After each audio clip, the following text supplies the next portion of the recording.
मूळारंभ आरंभतो निर्गुणाचा नमो शारदा मूळचत्वारि वाचा गमो पंथानंतया राघवाचा शुकासारिखे पूर्ण वैराग्य जाचे वसिष्ठा परिज्ञान योगेश्वराचे सारिखा मान्याईचा नमस्कार माझा सद्गुरु रामदासा कृष्णाय वासुदेवाय हरये परमात्मने प्रणतक्लेशनाशाय गोविंदाय नमो नमः नारायणं नमस्कृत्य नरं चैव नरोत्तमं देवीं सरस्वतीं व्यासं ततो जयमुदीरयेत् जन्माद्यस्य यतोऽन्वयादितरतश्चार्थेष्वभिज्ञस्वराट् तेने ब्रह्महृदाय आदिकवये मुह्यन्ति यत्सूरयः तेजो वारिमृदां यथा विनिमयो यत्र त्रिसर्गो मृषा धाम्ना स्वेन सदा निरस्तकुहकं सत्यं परं धीमहि यं प्रव्रजन्तमनुपेतमपेतकृत्यं द्वैपायनो विरहकातर आजुहाव पुत्रेति तन्मयतया तरपोभिनेदुः तं सर्वभूतहृदयं मुनिमानतोऽस्मि वंशी विभूषितकरान्नवनीरदाभा पीताम्बराधरुणबिम्बफलाधरोषा पूर्णेन्दुसुन्दरमुखादरविन्दनेत्रा कृष्णात् परं किमपि तत्त्वमहं न जाने सच्चिदानन्दरूपाय विश्वोत्पत्त्यादिहेतवे तापत्रयविनाशाय श्रीकृष्णाय वयं नमः अनेन प्रीयतां देवो भगवान् जानकीपतिः श्रीरामचन्द्र पूर्वेषामस्माकं कुलदैवतं श्रोता वक्ता श्रीराम समर्थ श्रीराम समर्थ श्रीराम समर्थ जय जय रघुवीर समर्थ। ओम नमो भगवते वासुदेवाय ओम नमो भगवते वासुदेवाय ओम नमो भगवते वासुदेवाय। श्रीमद भागवताच्या श्रवणासाठी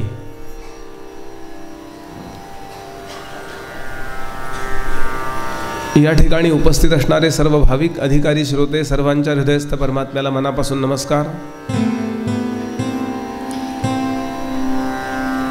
भगवंताच्या कृपेसाठी त्याला अपेक्षित असणारं वागणं आपल्याकडून घडावं असं ज्यांना मनापासून वाटतं अशा धार्मिक सज्जनांना वेगळा नमस्कार।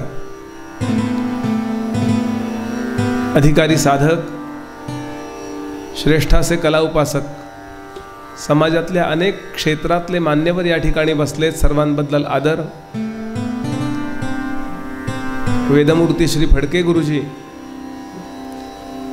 आणि वेदशास्त्र सेवा करणारे सर्वच जण सगळ्यांना अभिवादन करतो आणि कथेला आरंभ करतो। संपूर्ण जीवन ज्यांनी कीर्तन क्षेत्राला वाहिलं,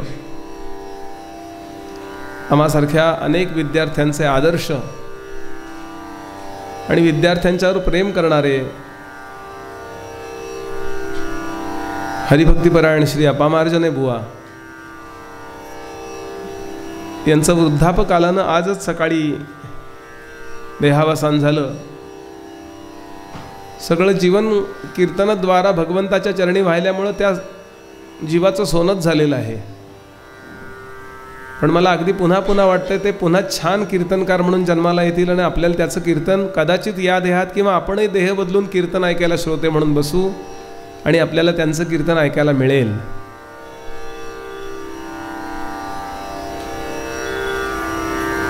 बुवांच्या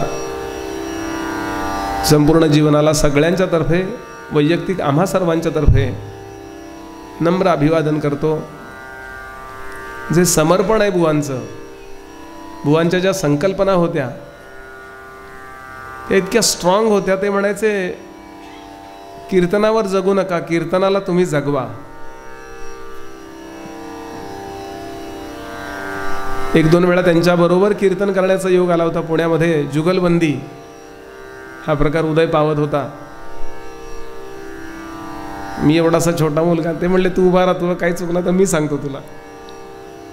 खूप प्रेम, अजातशत्रू कीर्तनकार. किती लोकांचे प्रपंच उभे राहिले असतील, किती लोक निर्व्यसनी झाले असतील, किती लोकांचे एकमेकांतले गैरसमज दूर झाले असतील, किती लोकांचं कल्याण झालं असेल. आपल्याला अंदाज तरी करता येईल का? सगळे काही सांगायला येत नाहीत की बा तुमच्या कीर्तनातल्या या वाक्यानं माझा उद्धार झाला, असं प्रत्येकजण सांगायला येऊ शकणार नाही. डायरेक्टली इनडायरेक्टली त्यांच्याकडे शिकलेल्या विद्यार्थ्यांकडून काही लोकांचं कल्याण झालं असेल. म्हणून किती बोललं तरी कमी आहे असं बुवांचं जीवन आहे. सगळं जीवन कीर्तनाला अर्पण. वास्तविक प्राचार्य होते म्हणजे कीर्तनावर प्रवचनावर अवलंबून नव्हते की बुवा यात काय बिदागी मिळेल त्याच्यावर प्रपंच नाही. कीर्तनाला त्यांनी आपलं जीवन अर्पण केलं. 18वा अध्याय भगवान म्हणाले की माझा प्रचार करणारा मला सगळ्यात जास्त प्रिय आहे, कारण तो जगामध्ये वैचारिक प्रदूषण कमी करत असतो. मला सगळ्यात प्रिय आहे तो. बुवांना वंदन करून आपण कथेला आरंभ करूया.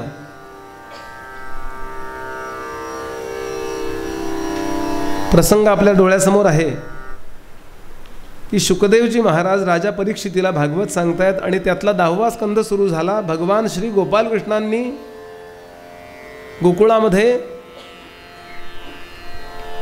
आगमन केलं आणि वसुदेवाला सांगितलं की माझी जी बहीण आहे योगमाया, जी यशोदेची कन्या आहे, तिला फक्त तू घेऊन जा परत.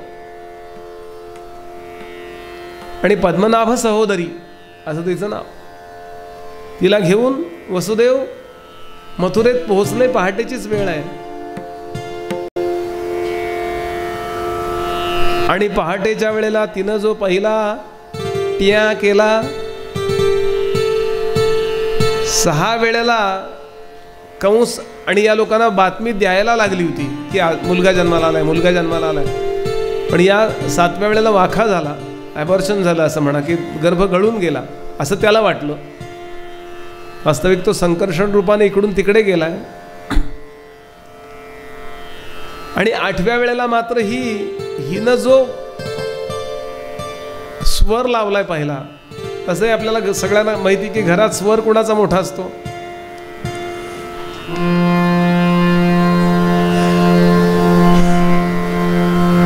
घाबरले सगळे लोक. कंस धावत धावत आला. देवकी दे ते बाळ इकडं. देवकी म्हणाली अरे ती मुलगी आहे दादा, मुलगी मुलगा समान असतात आम्हाला सरकारी लोकांना. आणि असं म्हणून मध्यमच ते बाळ उचललं तंगडीला, पायाला धरून, आणि आत्तापर्यंत जे 6 वेळा केलं होतं गरगर गरगर फिरवून आपटणार, ते त्याच्याकडून मारायला आली होती होय. ती हातातनं सुटली आणि तुरुंगातून ती जी हातातनं अदृश्य झाली ती अचानक वीज रूपात वीज दिसली त्याला फक्त. आणि वसुदेव देवकी यांना मात्र अष्टादश भुजा देवी माता की जय. आणि फक्त आकाशवाणी झाली, मजला कशास वधिती, मजला कशास वधिसी, दृष्टात्वत्काळ वेगळा आहे. गोकुळी नांदतसे रे, गोकुळी नांदतसे रे, वधिल तुला हे असत्य कधी नोहे.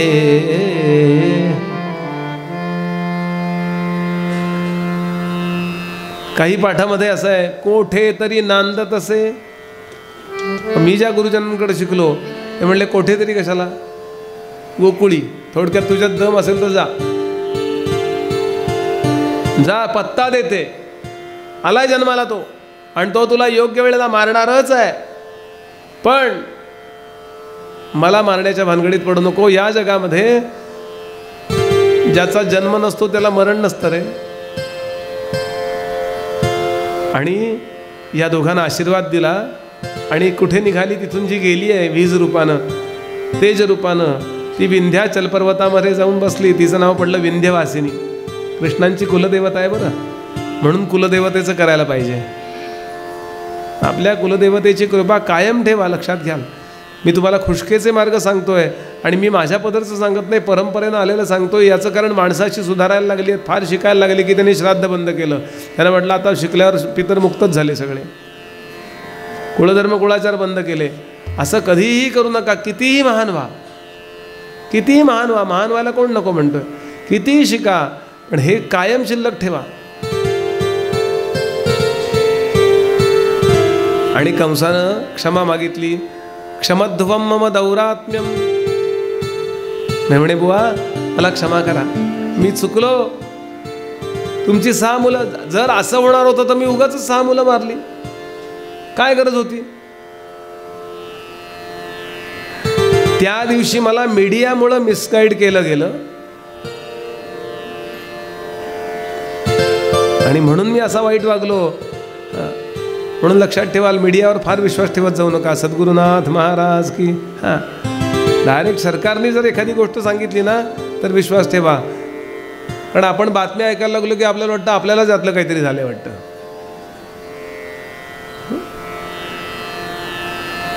पण खरंच ज्यांच्याकडे टीव्ही नाही त्यांना काही झालं नाही बरं का. कारण तुम्ही जे ऐकता, आपलं मन इतकं समर्थ आहे माहिती का. आपण ज्या कल्पना करतो ते आपण होतो. आपण एखाद्या रोगाबद्दल सारखं ऐकत राहा, ती लक्षणं मन या शरीरात निर्माण करतं आणि वाटतं झालंय, वाटतं मला यापैकी काहीतरी वाटतं, असं उगाचच वाटायला लागतं. हां, म्हणजे त्याची काळजी जी घ्यायला पाहिजे ती अवश्य घ्या. मला सांगायचं आहे असं की कंसानं ठरवलं आजपासून सोडली म्हणजे सगळी वाईट कामं. आणि त्याचा हा निर्णय संध्याकाळपर्यंत टिकला. क्लबात जेव्हा सगळे टेबल फ्रेंड्स भेटले, त्यांनी सांगितलं, कंस महाराज आप किससे डरते हो. ब्रह्मा विष्णु महेश ये तीनों भी आपके सामने कुछ नहीं कर सकते. हम आपके साथ हैं. हम एक काम करते हैं. आपण एक काम करूया म्हणाले, आठवड्याभराची सरसकट सगळीच मुलं मारून टाकूया. कारण त्या बराकीतून मुलाची आदलाबदल मध्यरात्री दिली असं असू शकतं. काही गौडबंगाल असू शकतं, ती मुलगी अशी अदृश्य झाली, काही असू शकतं. पण जवळपास इथे मुलगा असेल, आपण सरसकट सगळीच मुलं मारूया. हे कोण काम करील. कंसाच्या मंत्रिमंडळामध्ये एक डॉक्टर होत्या, चिल्ड्रन स्पेशालिस्ट, पिट्रियाटिशियन होत्या. त्या म्हणल्या की आय विल मॅनेज. कंसा काळजी करू नकास, मला काय देणार बोल. कंस म्हणाला, तुला भरपूर एखादं गाव बक्षीस देईन. आणि ती निघाली. कशी निघाली, वर्णन असं आहे, तांग केशबंध, तिनं केस बांधले, व्यतिषिक्त मल्लिकाम, गजरे घातले, बृहन्नितंब स्तनकृच्छ्र मध्यमाम, अशी छान तयार झाली की कुठलाही तरुण मोहित व्हावा, म्हाताऱ्याला सुद्धा तरुण झाल्यासारखं वाटावं, इतके चांगले चांगले कपडे घालून निघाली. आणि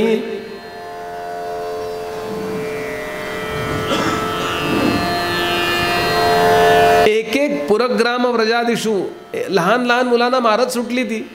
भगवंतांनी विचार केला, माझ्याकरता ही निरपराध मुलं कशाला मरतायत.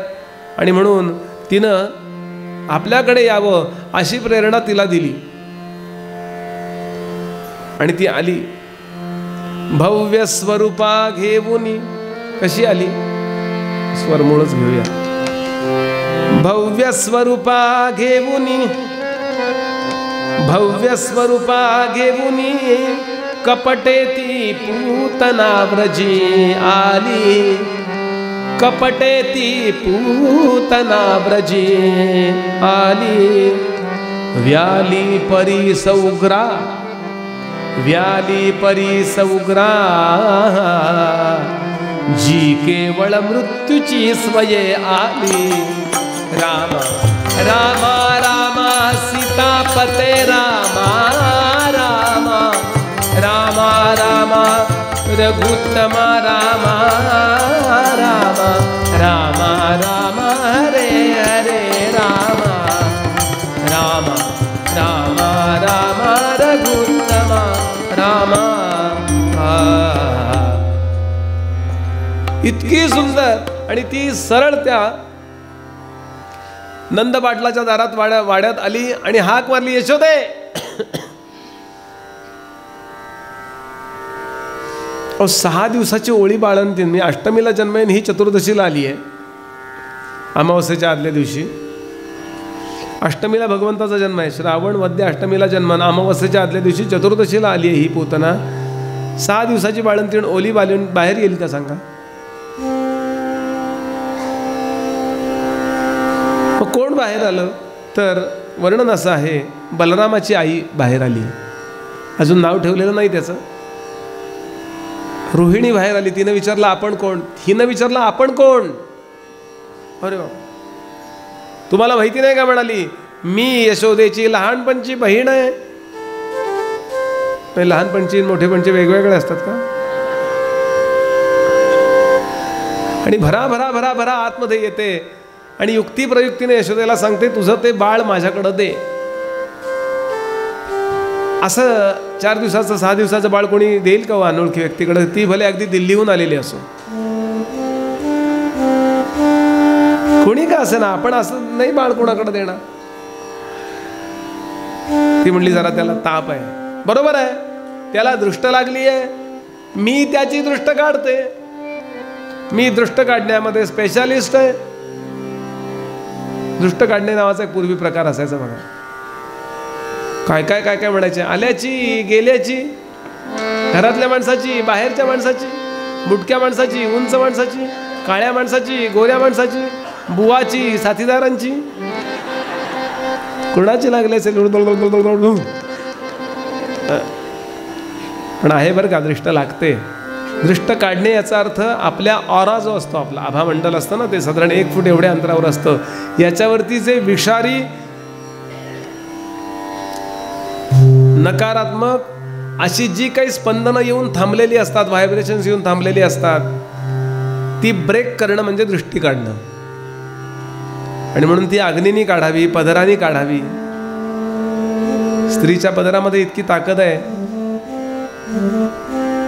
ज्या पदराचा उपयोग तिनं आयुष्यभर लज्जा रक्षणाकरता केलाय, तो पदर जर असा उतरवला गेला ना तर दृष्ट निघते.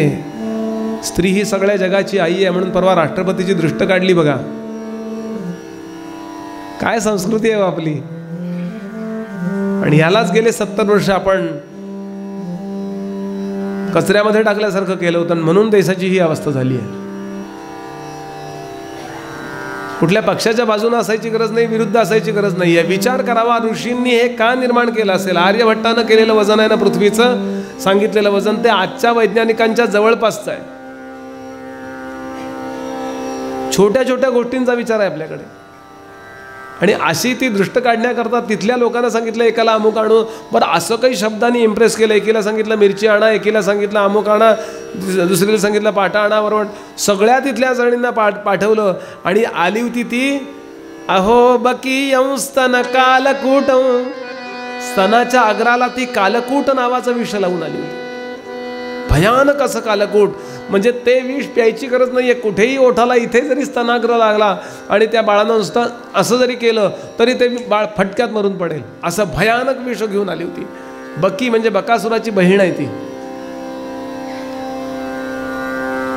आणि तिनं त्या बाळाला जवळ घेतलं, इकडे तिकडे कोणी नाही पाहिलं आणि स्तनाग्र मुखामध्ये दिला. शुकदेव वर्णन करतात, ऐक राजा.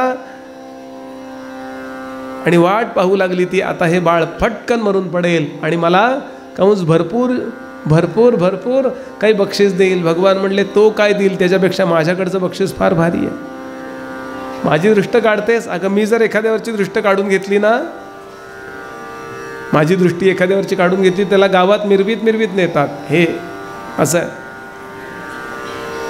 तेव्हा तू त्याची काळजी नको करूस. आणि ती वाट पाहू लागली की आता हा मरून पडेल. आणि भगवंतानी काय केलं तर डोळे बंद केले. लहान बाळ जेव्हा आईच्या अंगावर पितात ना, तेव्हा डोळे कधी बंद करत नाहीत असं शास्त्र आहे बरं का. मग घट्टही मिटतात का? घट्टही मिटत नाहीत. नाही तर झोप लागली तर दूध गिळणार कसं? म्हणून शंकराचार्य म्हणायचे, आचार्यांनी असं म्हटलंय की त्या लहान बाळाची ती समाधी अवस्था असते, खूप एकाग्रता होते त्याची. पण इथे मात्र डोळे मिटून घेतले. याची अनेकांनी मिळून श्रीधरांनी वगैरे सगळ्या 26 कारणं दिली आहेत. कृष्णाने डोळे का मिटले, सगळी कारणं मी सांगणार नाही, नाही तर तुम्ही डोळे मिटून घ्याल. पण एक 2-3 कारणं सांगतो. भगवंतानी का डोळे मिटले? प्रभू विचार करायला लागले, अरे या जन्मी दिल्लीतून आपलं मथुरेतून डायरेक्ट इथं येऊन मला जवळ घेण्या इतकं काही पुण्य केलेलं नाही हिने. कुठल्या जन्मीचं पुण्य आहे म्हणून हिला माझं नाम घ्यावं असं वाटलं, मला जवळ घ्यावं असं वाटलं. हे काय आहे? कुठलं तरी पुण्य असतं लक्षात ठेवाल म्हणून आपण चांगल्या मार्गात असतो. अगदी पक्क लक्षात ठेवाल, पूर्वजन्म कृतं कर्म दैवमित्यभिधीयते. आत्ता जर आपण पवित्र नामात असू, पवित्र संस्कारात असू, चांगलं वागावं असं वाटत असेल, चांगल्या लोकांबरोबर असू, आपण भागवत कथेला जात असू, कीर्तन प्रवचन आयोजित करत असू, कीर्तन प्रवचन करीत असू, देवाचं नाम घेत असू, कुठल्याही प्रकारे आपण विश्वनिर्मात्याशी कुठल्या तरी याच्यामध्ये असू किंवा चांगल्या समाजकार्यात असू, तर निश्चित समजावं आपल्या कुठलं तरी जन्मीचं पुण्य आहे. नाही तर अजूनही काही करता येईल की नाही, दुसऱ्याही गोष्टी करता येतील. याच मार्गात आपण काय विचार करा ना. अनंत जन्मीचे पुण्य जोडे तरीचा हा परमार्थ घडे, एरवी हा परमार्थ न जोडे, हे व्यासवचन भागवती दासबोध. म्हणून भगवंतही विचार करायला लागले, अरे या जन्मी पूतनेने हरिवदन पहा, या पुण्य केले न काही. या जन्मी नाही पुण्य केलं म्हणून श्री हरी तो पूतनेच्या गत जन्मात वाकून पाही. एखादी गोष्ट आठवली नाही की आपण डोळे मिटून घेतो बघा, काय बरं असं करतो की नाही.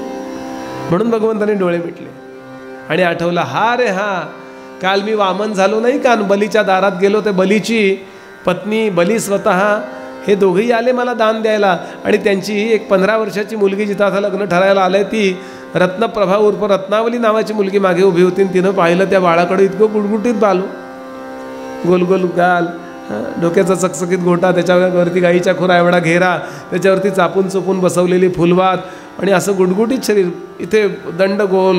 हे पूर्वी माणसाचे ड्रीम आणि स्लिम आणि झिरो फिगरच्या नागायच्या नाही, असे गुटगुटीत पाहिजेत बाळा. पूर्वी ते ग्राईव्ह वॉटरची जाहिरातच होती बघा, बाळाला ग्राईव्ह वॉटर द्या म्हणजे बाळ होईल गुटगुटीत छान छान, बाळाला द्या बॉन बॉन. आठवलं का? मी लहान होतो तेव्हा ते TV आला होता आमच्याकडे, तेव्हा गुटगुटीत होतं बाळ. आता त्या बाळाकडे पाहिलं, आता ज्या मुलींचे लग्न ठरलेली असतात किंवा ठरायचे असतात ना, त्या मुलींना काहीतरी इच्छा असते की बाबा मला नवरा असा असावा, त्याची हेअरस्टाईल ही असावी, त्याला काही अक्कल नसली तरी चालेल, त्याची गाडी या प्रकारची असावी. तसं एखादं गुटगुटीत बाळ, एखादा फोटो पाहिला ना, असं वाटतं असं बाळ असावं. असं त्या रत्नप्रभेला वाटलं. कोणाबद्दल? वामनांबद्दल. काय हे बाळ असेल, या बाळाला जिनं स्तन्य पाजलं, जिनं आपल्या जवळ घेतलं, ती आई किती भाग्यवान, मला अशा बाळाला जवळ घेता येईल, मला असं बाळ होईल. आता भगवंत विचार करतात, माझ्यासारखं कोणीच नाही, मीच स्वतः. म्हणून हिच्या मनामध्ये पहिली वासना आली की मी याची आई होईन का. आणि थोड्या वेळानं बलीला त्या वामनाने त्रिविक्रम रूप धारण केलं आणि पाताळ लोकांमध्ये असा धडपला, तिथे राजा केला. पण असा त्याला ढकलत ढकलत तिथे नेला ना, तो त्यामुळे ती संतापली. असेल हा भगवंत, माझ्या वडिलांना मारणारा हा कोण, माझ्या वर्णानं शिक्षा करणारा कोण, याला विष देऊन मारून टाकूया. भगवंतांनी दोन्हीच्या दोन्ही वासना एकाच जन्मात पूर्ण केल्या, दोन वेगळ्या वेगळ्या कशाला. म्हणून समर्थ म्हणाले, वासना सुद्धा ठेवल्यात ना तर त्या देवाबद्दल ठेवा, बाकी कोणाबद्दल ठेवू नका. मना वासना वासुदेवी वसोदे, मना काम संगी नसोदे. मला मना कल्पना वाऊगी ते न कीजे, मना सज्जना सज्जनी वस्ती गीजे. जय जय रघुवीर. दुसरं कारण, भगवंतानी डोळे मिटून वरती विश्वकर्म्याला ऑर्डर केली, मिस्टर विश्वकर्मा. तो म्हणला, येस सर. या जन्मी माझ्या 2 माता आहेत आणि या 2 मातांकरता माझ्या वैकुंठ लोकामध्ये 2 घरं बांधायला तुला सांगितलेली होती. तो म्हणला 1 घर तयार आहे, अजून वेळ आहे ना म्हणला दोन्ही मातांना यायला, आत्ता तर तुम्ही जन्माला गेलाय. बरोबर आहे म्हणले, 2 माता नंतर येणार आहेत, पण अजून एक 3री माता आहे ती आत्ता लगेच पाठवतोय मी. आत्ता काय ती भूमिका निभावती आहे, आईचीच भूमिका निभावती की नाही, तिला मी लगेच पाठवतोय. देवकी आणि यशोदा यांना जी मुक्ती द्यायची आहे ना तीच तिला मुक्ती दिली आहे. सालोक्य, सलोकता आणि समीपता 2 मुक्ती द्यायच्यात. ज्ञानोबांनी याची नोंद ज्ञानेश्वरीत घेतली. हो असं आहे का कोणी? ज्ञानोबा म्हणाले, देवा तुझे औदार्य जाणो स्वतंत्र. स्वतंत्र आहे औदार्य भगवंताचं. आपल्या देण्याला खूप मर्यादा असते. आपण जास्तीत जास्त काय देऊ, भगवंता इतकं देऊ का? तुझे औदार्य जाणो स्वतंत्र, देता न म्हणती पात्र अपात्र, कैवल्य ऐसे पवित्र ते वैर्याही दिधले. तुवा सनकादिकाचे निमाने, सायुज्य सौरसू केला पूतने, जी विषाचेनी स्तनपाने मारू आली. विष घेऊन मारायला आलेल्या पूतनेला सुद्धा तू देवकी आणि यशोदेला दिलेला मोक्ष दिलास. कृष्णा देवा तुझ्यासारखा उदार कोणी आहे का रे? म्हणून देव उदार उदार, देता न म्हणे थोडेफार. आणि म्हणून हे दुसरं कारण. तिसरं कारण, हिच्या मनात एक आहे आणि वागण्यात एक आहे. अशाचं तोंड बघू नये म्हणून डोळे मिटले म्हणे. काही लोक असतात ना, फाटकात नाही येताना पाहिलं ते शामराव आले, इडले झाकून ठेवा. फाटकात नाही ते बघते तर शामराव फाटकात आले, असे 2-4 पायऱ्या चढून आले, बेल वाजवली. अरे शामराव तुम्ही आत्ताच आठवण काढली होती. अशी मनात एक आणि वागण्यात एक असेल. असं तोंड थोबाड बघू नये. थोडक्यात तोंड हा शब्द फार चांगला आहे. आमचे गुरुजी सांगतात भगवंताचं श्रीमुख आणि आमचं धन्यवाद. म्हणून डोळे मिटून घेतले. अशी बरीच कारणं दिली त्यांनी. आणि काय केलं भगवंतानी? काय केलं? विषरस अवघा प्राशन करुनी, विषरस अवघा प्राशन करुनी,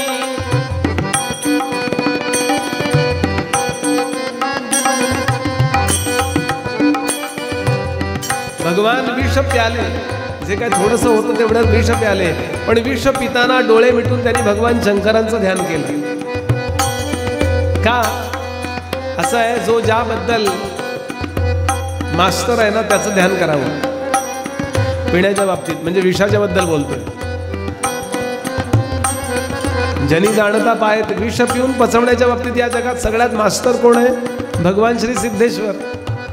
म्हणून देवाला सांगितलं, देवा मला जमेल ना हो, तुम्ही इतकं प्यालात, मला थेंबरच एवढंच आहे विष. भगवान म्हणले, देवा थट्टा करताय का? तुमच्या नामाने मला विष पचलं, तुम्हाला पचणार नाही. पण तुम्ही केलंच आहे स्मरण म्हणून आशीर्वाद देतो. काही काळजी करू नका, तुमचं तर काहीच होणार नाही, तिचा उद्धार होईल. विषरस अवघा प्राशन करुनी, धरणीवर पाडी, धरणीवर पाडी, गरगरा नेत्राते फाडी, गरगरा नेत्राते फाडी, गरगरा नेत्राते फाडी. विवृत्य नेत्रे म्हणजे डोळे फाट, म्हणजे अक्षरशः डोळे बाहेर यायची वेळ आली. ती काय म्हणली? सा मुंच मुंचाल मिती प्रभाषिणी, सोड सोड बाळा सोड. तिला वाटलं बाळ मरेल. बाळाला काय होतंय? बाळानी विषाबरोबर, विष तर प्यालेच पण पंचप्राण ओढून घ्यायला सुरुवात केली. त्याबरोबर ती म्हणली सोड सोड कृष्णा. कृष्णा हे नाव नव्हतं तेव्हा, पण सोड. भगवान म्हणले सॉरी, आधी मी धरत नाही, धरलं तर सोडत नाही. परमार्थ आधी आवडता आवडत नाही, लक्षात ठेवा. खरा परमार्थ आधी आवडता आवडत नाही, आणि परमार्थ आवडायला लागलं की या जगातले सगळे विषय अगोड लागायला लागतात. मला मॅचही आवडते, राजकारणही आवडतं, नाटकही आवडतं, सिनेमाही आवडते, भागवतही आवडतं. याचा अर्थ काहीच नीट आवडत नाही. मला हे सोडून, भगवंताचं नाम सोडून, देवधर्माकरता हे सोडून बाकी सगळं आगोड लागलं पाहिजे, तर पक्क समजावं आपण देवाला धरलंय, देवानं आपल्याला धरलंय. नाही तर आपण देवाला धरलेलं कधी सोडू शकतो. याप्रमाणे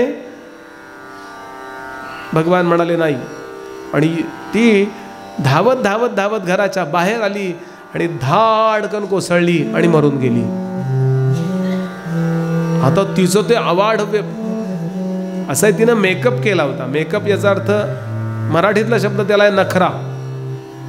मेकअपचा जसाच्या तसा शब्द आहे नखरा, आणि नखरा याचा अर्थ न खरा.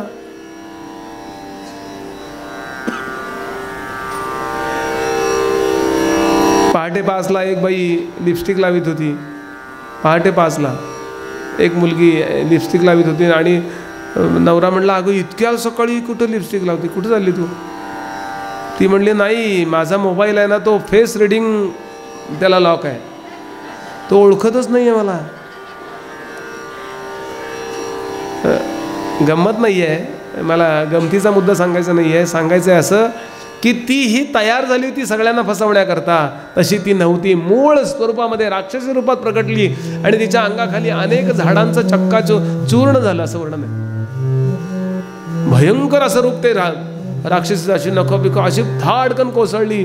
आणि तिथं जे पराक्रमी होते, शूरवीर होते, तेवढे पळून जाऊ शकले, बाकीचे घाबरून बेशुद्ध पडले.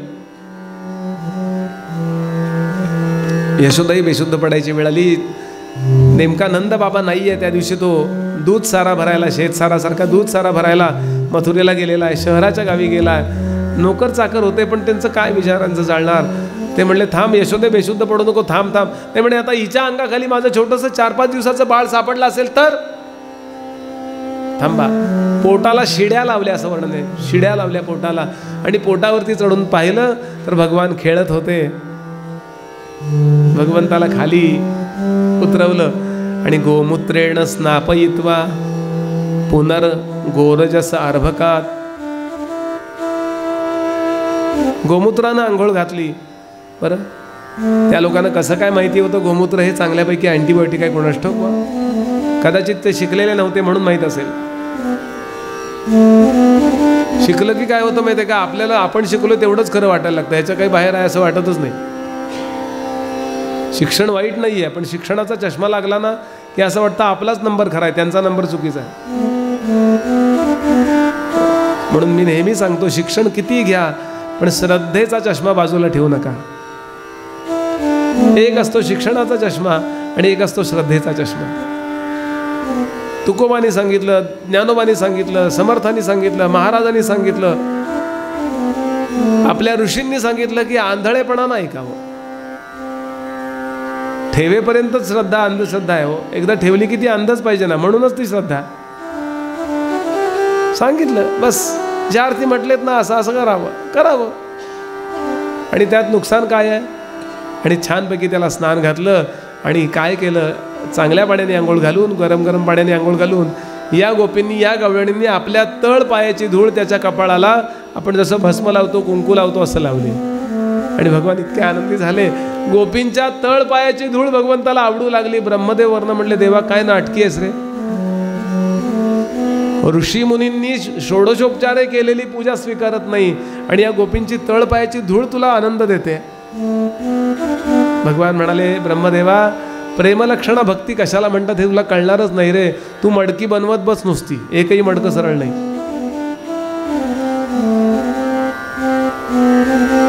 काय गोपी असतील, काय त्या गवळणी असतील. नंदाबाबा परत येतात आणि आता या अवाढव्य देहाचं और्ध्वदेहिक कसं करायचं, म्हणजे अग्नी कसा द्यायचा, याला चिता केवढी रचायला लागेल.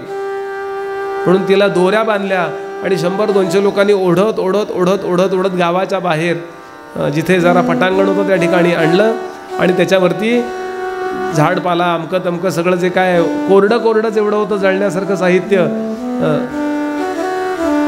लाकडाचे ओंडके, हे सगळं टाकलं आणि त्याला अग्नी दिला. एखाद्याला वाटेल मांस, केस, हाडं, रक्त हे सगळं जळायला लागल्यावर घाणेरडा वास सुटेल. राजा, पूतनेचा देह जेव्हा जळायला लागला तेव्हा तिच्या अंगाला चंदनापेक्षा 100 पटीनं चांगला सुगंध सुटला, कारण मरताना स्पर्श कोणाचा झाला होता?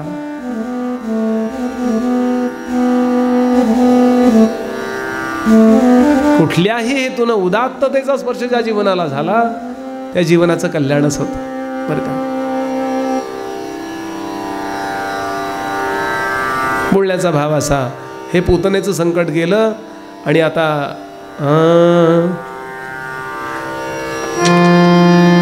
नाव ठेवायचंय. 12 दिवस पूर्ण होत आहेत.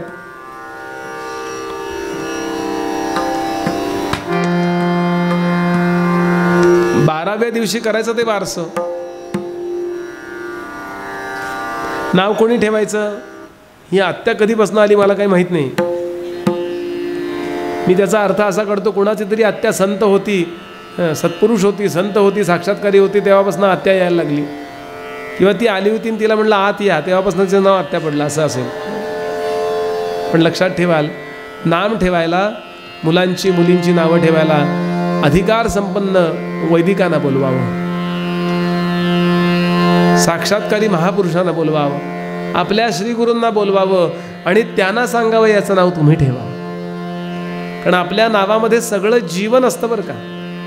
नावातला एक जर ओ चुकला, नेपोलियन बोनापार्ट आहे ना, त्याचं पहिल्यांदा त्याची जी पहिली पर्सनल असिस्टंट होती ती BOO करायची.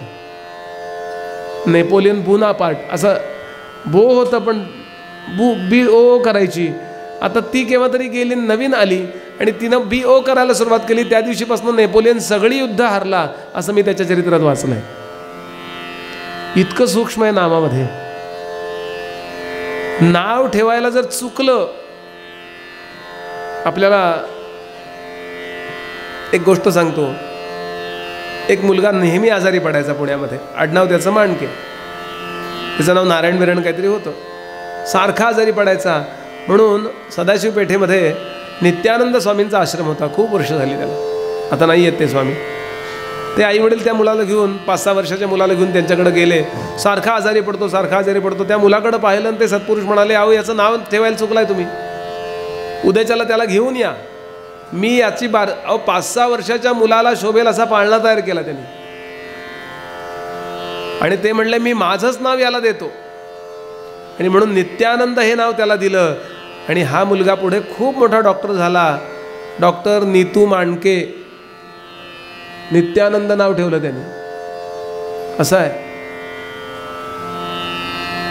म्हणजे उद्या आपल्या मुलांना घेऊ नका बरं, नाही तर बुवा ह्याचं नाव काय ठेवू, असं नव्हे. पण ज्यांना व्हायचंय त्यांनी लक्षात ठेवाल की खूप काळजीपूर्वक. आणि म्हणून अधिकारी लोकांना विचारायचं, नुसतं गुगल सर्च. त्याच्या विरुद्ध नाहीये मी, लक्षात घ्याल. पण आपण त्यातल्या ज्ञानी लोकांना विचारलं पाहिजे. नेमके गर्गाचार्य मुनी आले हो, काय भाग्य त्याचं. गर्गाचार्य यादवांचे पुरोहित आहेत आणि ते आले. यांनी सांगितलं, महाराज माझ्या मुलाचं नाव ठेवता का? ते म्हणले, नंदा कंसाचे गुप्तहेर फिरतायत, मी जर तुझ्या मुलाचं नाव ठेवलं तर लोकांना काय वाटेल?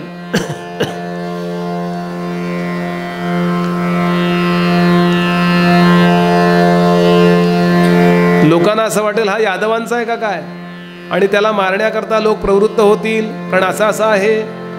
नंद म्हणला, तुम्ही आमच्याकडे आलाय हे आमच्या घरातलेही कोणी पाहिलेलं नाहीये. तुम्ही या, आपण गोठ्यात संस्कार करूया. आणि भगवंताचं नामकरण संस्कार गोठ्यात झालाय बरं का. आपल्याला गोठा म्हणजे कमी दर्जा वाटतो, पण जिथे गाय असते ना, त्या गायीच्या श्वासोश्वासाने सुद्धा तिथलं वातावरण पवित्र होतं. तिच्या शेणाचा आणि मूत्राचा, गोमूत्राचा जो वास आहे ना, गंध आहे ना, त्यांनी आपले अनेक रोग जातात. हे आता विज्ञानाला आत्ता कळायला लागलंय. किती प्रयोग झालेत. गायीचं शुद्ध शेण असेल, गाय चरून येणारी असेल, गवत चरून येणारी असेल, आणि तिचं जर शेण असेल ना, त्या शेणाने सूर्यापासून निघणारे जे विषारी किरण आहेत ना, त्यांना प्रतिबंध केला जातो. याच्यावरती कितीतरी आता संशोधनं पुढे येत आहेत. आणि म्हणून त्या गोठ्यामध्ये नाव ठेवूया. पण म्हणले, आमच्या माझी बहीणच आहे ती, एका अर्थानं तिचं नाव रोहिणी, तिच्याही मुलाचं नाव ठेवायचं राहिलंय. तसं वर्षापासून आम्ही त्याला बाळच म्हणतोय. त्याचंही नाव ठेवता का? म्हणले ठेवतो. तो यादवांचाच आहे. वसुदेव लवकर द्या म्हणाले. कोणीच नाही आहे तिथे, फक्त मंत्र म्हणाले ते गुरुजी आहेत. आणि त्या बाळाचं नाव ठेवलं. रोहिणी पुत्राला मांडीवर घेतला. तो वर्षाचं बाळ, आधी ते मजबूतच होतं. म्हणले हा सगळ्या लोकांना रमवेल, एकत्र करेल, आणि म्हणून याचं नाव राम. राम पण नुसता राम नाही, हा अत्यंत बलवान आहे म्हणून बलराम. बलराम नाव ठेवलं आणि याला परत दिला. आणि यशोदा पुत्राला 12 दिवसाच्या त्या बाळाला, आणि त्या बाळाकडे पाहिलं, भरपूर जावळाचं, छोट्याशा जीवणीचं, गोटीदार शरीराचं, निळसर वर्णाचं, आणि हाताचे आणि पायाचे तळवे लाल चुटूक आहेत, असं ते शुभलक्षणी बाळ पाहिलं. आणि गर्गाचार्यांचे नेत्र आनंदानं डबडबून आले. यशोदे, ब्रह्मांड नायक पती तव बाळ झाला, आज्ञेत जारवी शशी असती त्रिकाळा. सूर्य ज्याला विचारून उगवतो आणि चंद्र ज्याला विचारून मावळतो, हा जगाचा चालक, मालक आणि पालक तुझा आता बालक झालेला आहे. याचं नाव ठेवणं शक्य नाही आहे. याचं कारण असं की हा जगाच्या आधी होता, याचं नाव काय ठेवणं. श्री महाराज म्हणायचे, श्री गोंदवलेकर महाराज म्हणायचे, या जगामध्ये आपल्या वडिलांचं बारसं पाहिलेला एक तरी मुलगा आहे का? कोणीतरी वडिलांचं बारसं पाहू शकतो का म्हणाले. तसं देवाला काय नाव ठेवायचं शक्यच नाही ठेव सांगणं, कारण त्याच्यानंतर आपण सगळे आहोत. असं म्हटल्याबरोबर यशोदेची समाधी लागली. इतके हे पवित्र आहेत, एक वाक्य पुरते उपनिषदात लागली समाधी. नाही का, वेदांत सुरू झालं की समाधी लागते की नाही लोकांची, त्यांना एक वाक्य पुरतं. नंदाची समाधी लागली, तिथे नोकर चाकर होते त्यांची समाधी लागली, सगळे असेच बसलेत. भगवान म्हणाले, जर समाध्या लावायच्या होत्या तर मला बोलवलं कशाला इथे पुत्र म्हणून. छे छे छे छे छे, मी याकरता आलो नाहीये. मी लोणी चोरायला आलोय, मी मजा मजा करायला आलोय, मी मटक्या फोडायला आलोय, मी चोरी करायला आलोय. कशाची? तुमच्या पातकांची. आणि म्हणून भगवंतानी काय केलं, आपल्या स्वजन मोहिनी माया, आपल्या लोकांना मोहित करणारी जी माया आहे ना, या मायेचा प्रादुर्भाव सर्वत्र केला. एकदम यशोदा जागी झाली. ती म्हणली, या ऋषी लोकांचं असतंच काहीतरी बोलणं. झाड म्हणजे ब्रह्म, दगड म्हणजे ब्रह्म, खुर्ची म्हणजे ब्रह्म, आकाश म्हणजे ब्रह्म, सर्वम खलोइदम ब्रह्म. छे छे छे छे, माझा मुलगा ब्रह्मबिंब काही नाहीये. माझा मुलगा, मध्वमुनी वर्णन करतात, माझं आचड ग माझं बछड, माझं आचड ग माझं बछड, माझं आचड ग माझं बछड.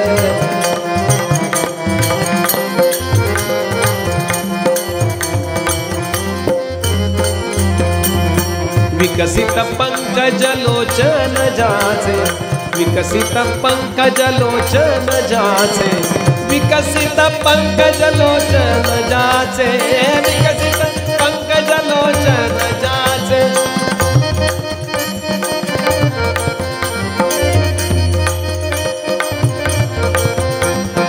जननी म्हणे हे ती पडग, जननी म्हणे हे ती पडग, जननी म्हणे हे ती पडग, माझं आचड माझं बछड, माझं आचड ग माझं.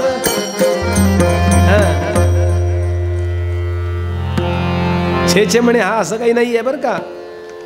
हा कोण आहे? हा माझं पिल्लू आहे, माझं बाळ आहे. आणि लक्षात आलं यांच्या गर्गाचार्यांच्या स्वजन मोहिनी माया. ठेवतो म्हणले नाव. काय ठेवू नाव बरं याचं, काय ठेवू बरं नाव, काय ठेवू? हे नको, हे नको, हे नाही उपयोगाचं. अहो नावच सापडे ना त्यांना. काही काही लोक काही वेळा असं वाटतं की नाही, त्यांचं ते आयुष्यभराच्या लीला पाहिले की त्यांना काय नाव द्यायचा प्रश्न पडतो. काय काय त्यांनी केलेलं असतं, भूखंड खाल्लेले असतात. आणि एकदम नाव आठवलं, कर्ष कर्षयती धातूपासून निर्माण झालेलं नाव कृष्ण. काय? हा सर्वजनान आकर्षयती इति कृष्ण. अशी पर्सनॅलिटी, असं व्यक्तिमत्व आत्तापर्यंत झालेलं नव्हतं. आणि पुन्हा या युगात होईल असं नाही, पुन्हा नवीन युगात पुन्हा येणारच आहे तो, पण या युगात होईल. कर्ष सगळ्यांना आकर्षित करेल, म्हणजे शंकराचार्यांसारख्या विद्वानांना, आत्मज्ञानी लोकांना आकर्षित करेल, द्वैती लोकांना आकर्षित करेल, भक्तांना आकर्षित करेल, गोपींना आकर्षित करेल, गोपांना आकर्षित करेल, गायींना आकर्षित करेल. किती आकर्षण असेल, कल्पना करता येईल का?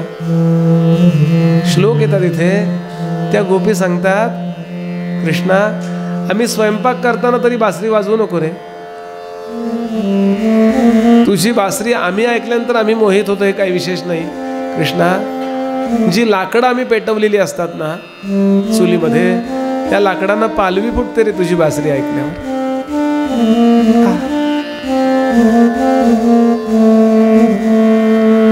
म्हणून सगळ्यांना आकर्षित करेल आपल्या लीलांनी.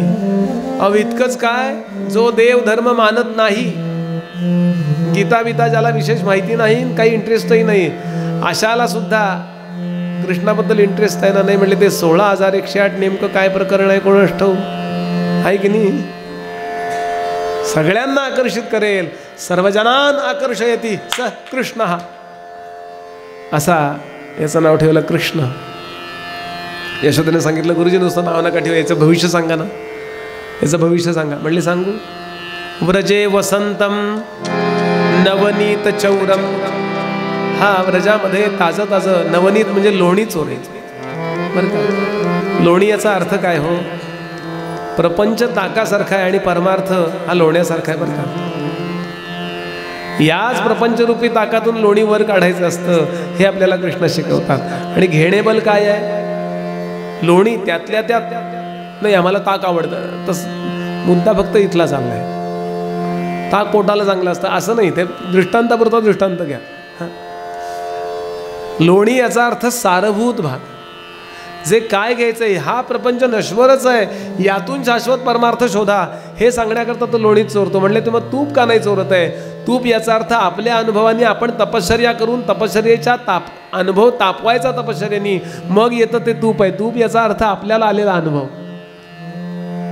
विष्णुतेज म्हणतात त्याला. व्रजे वसंतम नवनीत चौरम गोपी गृहाणांच दुकुलच. दुकुल याचा अर्थ वस्त्र चोरेल. गोपी याचा अर्थ सर्व ज्ञानेंद्रिय कर्मेंद्रियांनी भगवंताची भक्तीच जे ग्रहण करतात त्याला गोपी म्हणतात बरं का. गोपी म्हणजे स्त्री याचा असा अर्थ नाहीये. गो नाम इंद्रिया, सर्व इंद्रियांनी केवळ भक्ती, भगवंताचं प्रेमच जे अनुभवतात. डोळ्यांनी भगवंताबद्दल बोलावं, डोळ्यांनी भगवंताचं दर्शन घ्यावं, कानाने त्याच्याबद्दल ऐकावं, वाणीने त्याच्याबद्दल बोलावं, नाकाने त्याच्या पायावरच्या तुळशीचा गंध घ्यावा, हाताने त्याच्याकरता टाळ्या वाजवाव्यात, पायाने त्याच्याकरता चालावं. असं ज्यांना झालं तो प्रत्येक जीव हा गोपी सांगितला आहे. गोपी गृहाणांच दुकुल, त्यांची देहबुद्धी चोरेल. दुकुल याचा अर्थ वस्त्र. हे वस्त्र मी माझ्या देहावर घातलंय, पण देहरूपी वस्त्र मी माझ्या जीवावर घातलेलं आहे. आपल्या जीवरूपी आपलं जे स्वरूप आहे त्याच्यावरचं आपलं वस्त्र देह आहे बरं का. अनेक जन्मार्जित पाप चौरम, याला शरण येतील त्यांचं अनेक जन्माचं पाप चोरून घेईल. चौराग्रगण्यम सततं नमामि, अशा चोरांच्या पुढाऱ्याला आमचा नमस्कार असो. आणि आता इतक्या गोष्टी आहेत हो, थोडं नाम गाऊया आणि पुढच्या कथेकडे जाऊया. हरी सुंदर नंद मुकुंदा, बोला हरी सुंदर नंद मुकुंदा. हरी नारायण हरी ओम. हरी नारायण हरी ओम. हरी केशव हरी गोविंदा. हरी केशव हरी गोविंदा. हरी केशव हरी गोविंदा. हरि केशव हरि गोविंदा. हरि नारायण हरि ओम. हरि नारायण हरि ओम. हरि नारायण हरि ओम. बोला हरि नारायण हरि ओम.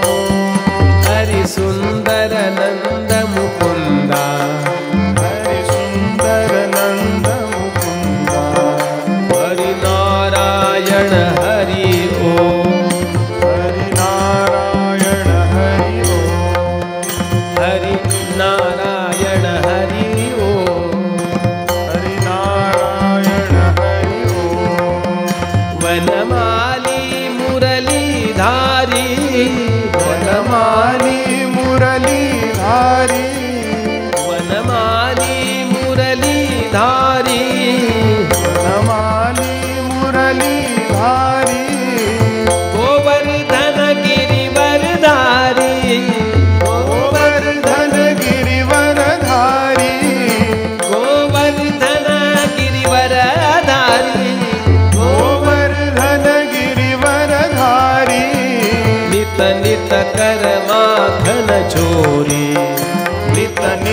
कर माखन चोरी, नित नित कर माखन चोरी, नित नित कर माखन चोरी।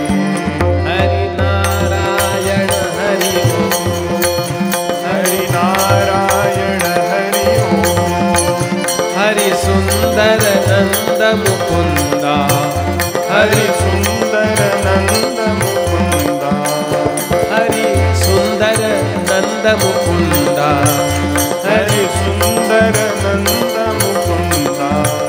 हरि नारायण हरि ओम, हरि नारायण हरि ओम, हरि नारायण हरि ओम, हरि नारायण हरि ओम।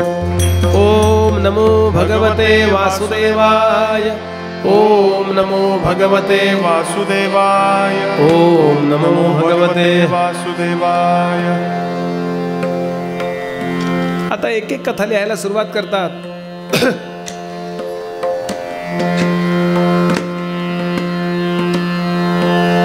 लहानाचे मोठं होतंय बाळ.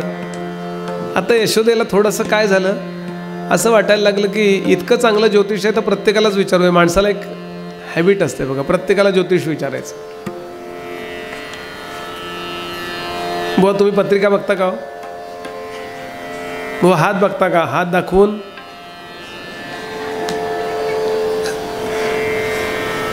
तुम्हाला आम्हाला असं वाटतं की आपली पत्रिका यांनी बघावी त्यांनी बघावी. बरं यांनी बघितली यांनी सांगितलं तरी तुम्ही बघा. नामदेव महाराजांनी गोष्ट लिहिली, भागवतात आलेली नाही. भागवतात एखादं वाक्य येतं आणि त्याच्यावरती सगळेजण कथा रचतात. मग श्रीधर असतील, नामदेव महाराज असतील. नामदेव महाराजांच्या बाळक्रीडेच्या अभंगावरनं मी एक कथा सांगतोय. फार या प्रत्येक संतांनी याला काही देणगी दिली आहे बघा. मूळ वाल्मिकी रामायण आहेच आहे, पण तुलसीदासांनी एक वेगळं रामायण लिहिलं. मूळ वाल्मिकी रामायणावरूनच लिहिलं आहे, पण एखादी देणगी ही सगळी मंडळी आपल्याकडून देतात त्या रामकथेला. प्रत्येकाची एक दृष्टी असते. या यशोदेला असं वाटायचं की आपण कृष्णाचं भविष्य विचारूया. मग कोणी आला तर याचं भविष्य सांगावं, याचं भविष्य सांगावं. आणि हे पूतना परत आली नाही. कंस म्हणला अरे कुठं गेली? गेली कुठं? तर महाबळ नावाचा एक ज्योतिष होता त्याच्याकडे, त्याचं नाव महाबळ. तो म्हणला आय विल मॅनेज. आणि आला ज्योतिषी बनूनी नंदा गृही तदा महाबळतो. डोक्यावर लाल चटूक पगडी, कानावरती लेखणी, गोल भिंगाचा चष्मा, डाव्या खांद्यामध्ये तांबड्या वेष्टनाच्या वह्या, ती बाराबंदी घातलेली, गुडघ्यापर्यंत पंचा धोतर, उजव्या हातामध्ये पिंजरा, त्याच्यामध्ये ऑक्टोपस.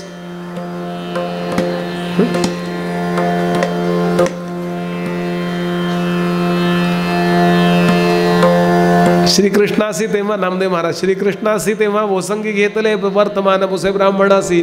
तुळशी वृंदावनाला पाठ मांडला, बसायला पाठ, टेकायला पाठ, समोर पंचांगा करता पाठ, नारळ ठेवला, पाकिट ठेवलं, काही दक्षिणा ठेवली. असं आहे. त्यांनी ज्योतिष सांगितल्यानंतर दक्षिणा द्यायची नसते बरं का. ज्योतिष विचारायला जाताना आधी दक्षिणा नेहमी आधी ठेवायची असते. शास्त्र असं आहे. तू काय सांगेल त्याच्यावर दक्षिणा नाही.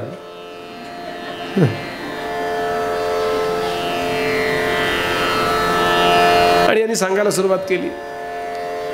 पण ज्योतिष नावाची गोष्ट आहे बरं का, ती चुकीची नसते. पण हल्ली सगळ्याच जणांना ज्योतिष कळतं असं नाही. मी नेहमी गमतीने सांगतो, तुम्हाला ज्योतिष सांगायचं आहे का, चांगल्या प्रकारची पाटी बाहेर लावा. आणि पत्रिका फक्त सरळ धरता आली पाहिजे. सरळ आहे ही, एवढंच फक्त. आणि असं करायचं. आणि खूप वेळ त्याची उत्सुकता ताणायची.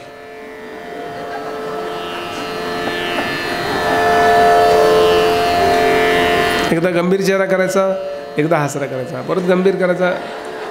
तो समोरचा आहे असं त्याचंही होतं.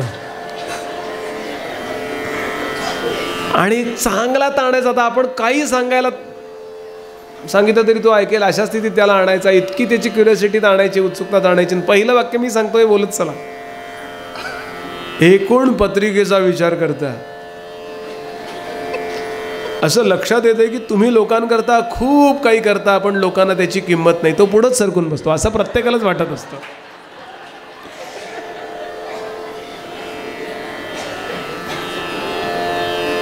नामदेव महाराज सांगतात श्रीकृष्णाचे तेव्हा ओसंगी घेतले वर्तमान पुसे ब्राह्मणासी. तो काय म्हणला, बाळाचे अंगी अवचिन्हे बहुत.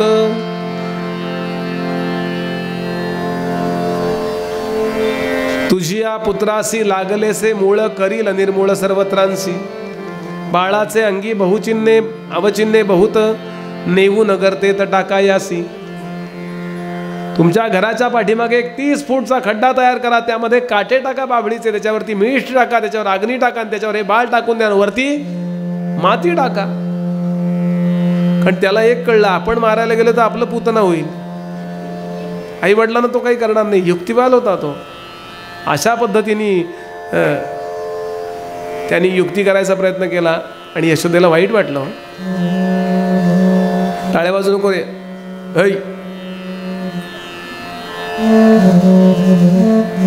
यशोदेला वाईट वाटलं. भगवंताला काही बोललं तर भगवंताला काही वाटत नाही, पण त्याच्या भक्ताला जर काही वाईट वाटलं ना तर भगवंत नाराज होतो. माझ्या आईला वाईट वाटवणार हा कोण? म्हणून त्यांनी पाहिलं काय करूया. म्हणून भगवंतानी आता 4-5 महिने झाले इकडे तिकडे बघू शकत होते, असं असं करून बघितलं, कुठल्या कुठल्या वस्तूंकडे बघितलं त्याची यादी दिली वामन पंडितांनी.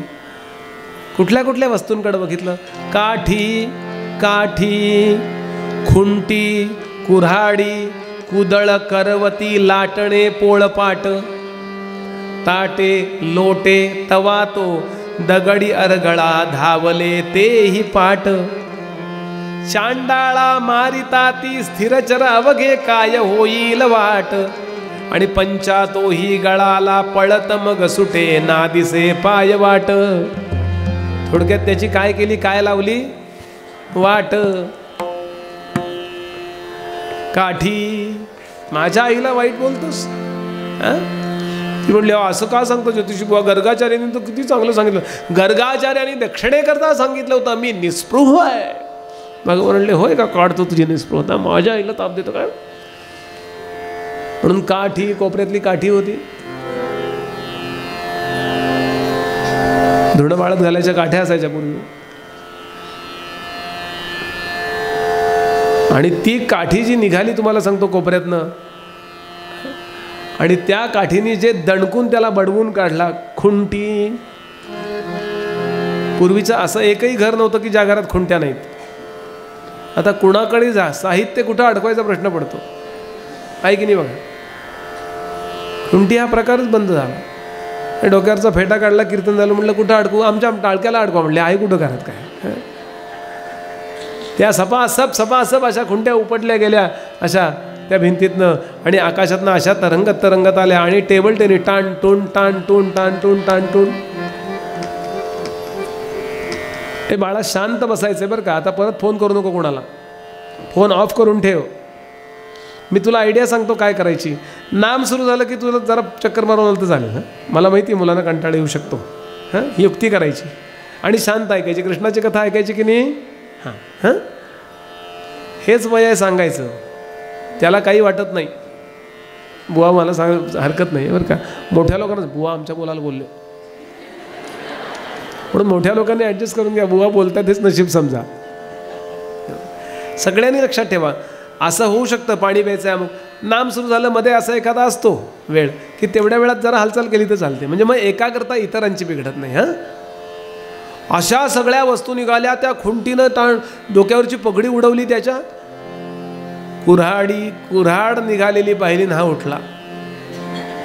म्हणले काठी परवडली, खुंटी कुऱ्हाडीनं तुकडेच व्हायचे आपले. पण खालचा पाठ खाली चिकटला आणि पाठीमागचा पाठ पाठीमागे चिकटला.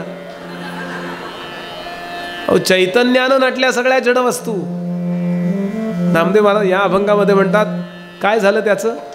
पंचांग फाटले, जानवे तुटले, आणि धोतरही गळाले ढुंगणाचे. नामदेवांचा अभंग आहे बरं. कशा करता एवढा व्याप केला भगवंतानी. त्याच्याशी काही वैर होतं का भगवंताचं? काहीच नाही. त्याच्यातलं चैतन्य हेच आहे. पण त्या चैतन्याचा वापर करून तू सज्जनाला दुखवतोस, माझ्या आईला दुखवतोस काय. आणि पळायला लागला, घसरून पडला. आता सगळ्या गायी सोडायच्या नसतात, काही गायी घरी ठेवायच्या असतात. त्यांच्याकडे गायी असतील त्यांना कळेल मी काय म्हणतो. पूर्वीच्या गाईत 5-50 गाईतल्या 2-4 गाई नेहमी घरी ठेवायच्या. पूजनाला घरी गाय पाहिजे ना. बरं, ज्या गाई गर्भवती आहेत त्यांना नाही लाद बीत लागली तिकडे म्हणून त्यांना घरी ठेवायची काळजी घ्यायला. अशा गाई घरातल्या घरात फिरत होत्या. याला उठलेला पाहिल्यानंतर सगळ्या गाई वाटेत आल्या आणि त्यांनी सांस्कृतिक कार्यक्रम करून ठेवले. शेणात घसरला, पडला आणि अपमानित होऊन तिथून निघून गेला, असं नामदेव महाराज सांगतात. थोडक्यात काय, तुम्ही देवाचे जर असाल ना तर तुम्ही तुमची काळजी करू नका, देव तुमची काळजी करेल. तुम्ही तुमचं कर्तव्य फक्त उत्तम करीत राहा. यानंतरची लीला येते, भगवंतानी माती खाल्ली. मग ते म्हणले काय बुवा, आम्ही पण सगळ्यांनी माती, असं मला कोणी असं वाटत नाही की लहानपणी मातीची चव ज्यांनी घेतली नाही असं कोणीही असेल असं वाटत नाही. निदान 50शी ज्यांनी ओलांडली आहे ना त्या प्रत्येकाने, मी तर माझी ताई शेतकरीच आहे, शेतातच घर आहे त्यांचं. लहानपणी ते कळायचं नाही, माती पटकन तोंडात टाकायची. अगदीच जे एसीत वाढतात ना ते लोकसभेत जाऊनच माती खातात डायरेक्ट, आणि भूखंडाच्या भूखंड खातात एकदम, थोडीशी नाही पुरत. अर्थ काय या कथेचा? भगवंतानी यशोदेच्या निमित्तानं सगळ्या जगाला सांगितलंय. मी सगळी कथा सांगत बसणार नाहीये. यशोदा म्हणाली, कृष्णा कृष्णा आ कर आ कर. कृष्णाने आ केल्याबरोबर अनेक ग्रह तारका पृथ्वी अशी त्याच्या मुखामध्ये ब्रह्मांड असं फिरते असं दिसायला लागलं. एवढी माती नाही, सगळी पृथ्वीच्या पृथ्वी माझ्या पोटात आहे. ही मृत्तिका गे अवघीच माते. आई पृथ्वीरूपी मातीच आहे ना ही.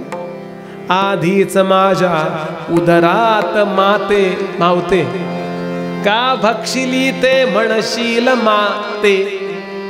असं असताना मी खाल्ली का म्हणते, आधीच ती आहेच आहे पोटात. नेणोनी ऐशा पुरुषोत्तमाते. गोपाल कृष्ण भगवान की जय. भगवान आता 7-8 महिन्याचे झालेत आणि त्या काळाच्या पद्धतीप्रमाणे लहान लहान म्हणजे तान्हेपणी बाळांना पहाटे उठवायचं, 4-4:15 उठवायचं, म्हणजे पुढं उठायला प्रॉब्लेम येत नाही. पहाटेच्या 4-4:15 वाजलेले बघितलेत की नाही आपण, 3 वाजलेले बघितलेत की नाही. दुपारी जसं वाजतात ना 3वर तास काटा आणि 12वर मिनिट काटा, असे पहाटे वाजतात बरं का. फक्त AM का PM एवढाच मुद्दा असतो. त्याच्या आधी त्या आईचं आवरलेलं असायचं. बाळांना उठवायचं, त्यांना छान मॉलिश करायचं, अभ्यंग रोज करायचं. आयुर्वेद सांगतो रोज अभ्यंग करतो तो 100 वर्ष जगतो. रोज आपल्या अंगाला, फक्त ताप असेल तेव्हा तेल लावायचं नाही, नाही तर रोज तेल लावायला पाहिजे. त्या ऋतूप्रमाणे ते तेल अंगाला लावायचं, थोडा वेळ घालवायचं आणि आंघोळ करायची. लहानपणी तर असं तेलानं मुरवायचं तेल असं त्या बाळाच्या अंगात, आणि त्याला गरम गरम पाण्यानं त्या पहाटे आंघोळ घालायची. आणि त्याला इतकं स्तन्य पाजायचं, इतकं की ते थोडंसं ओकलं पाहिजे, एवढं दही असं करून आलं पाहिजे, इतकं त्या बाळाला पाजायचं. म्हणजे त्याची आतडी पण मजबूत होतात, पचवायला वाटेल ते. आणि मग त्याला चक्का बांधतो, श्रीखंडाकरता आपण ते दही बांधतो की नाही घट्ट, असं बांधायचं. पाळण्यात किंवा झोळीत झोपायचं, म्हणजे बाळ अशी गुटगुटीत होतं. जुन्या लोकांना कळेल मी काय म्हणतो. आणि हे सगळं 4:30 पर्यंत झालेलं असायचं. 4:30ला ते बाळ झोपलंय. आता 4:30ला तिनं काय करायचं, तिनं पण जाऊन जरा झोपायचं का 8 वाजेपर्यंत. तिनं स्वयंपाकघरात जायचं, रे ग रे सा. आणि असं एकही घर त्या काळात भारतात नव्हतं की जिथे गायी नव्हत्या. जसं आज असं एकही घर नाही की नाही जिथे कुत्रं नाही आहे. सकाळी आमच्याकडे पुण्यामध्ये फिरवायला बाहेर पडतात ना,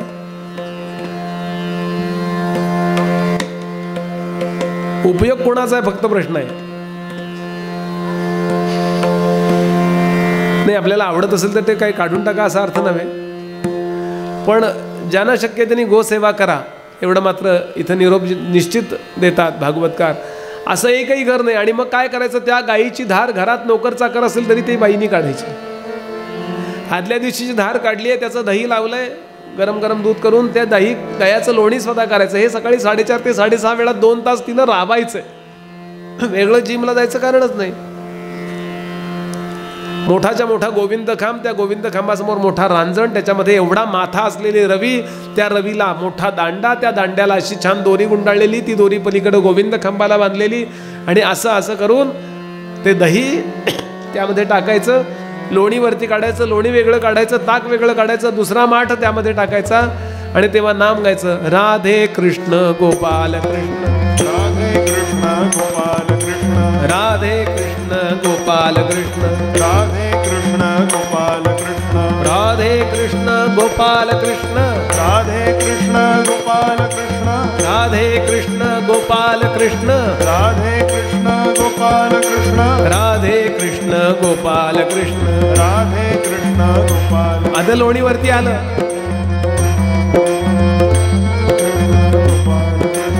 टाक इकडं दुसऱ्या मठात. पलीकडचा दुसरा डेरा जायचा उचलला.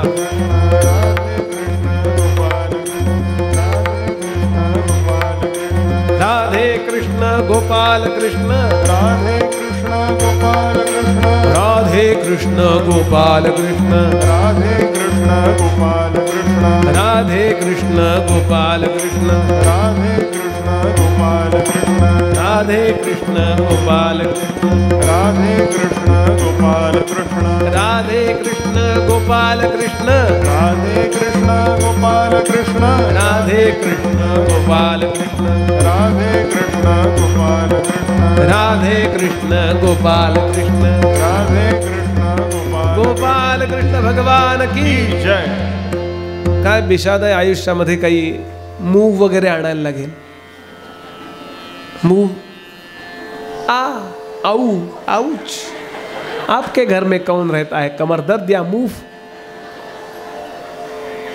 असे आमचे पूर्वज शाणे होते की अशा प्रकारे त्यांनी दिनक्रम रचला होता की तुमची तब्येत बिघडायची शक्यताच नाही.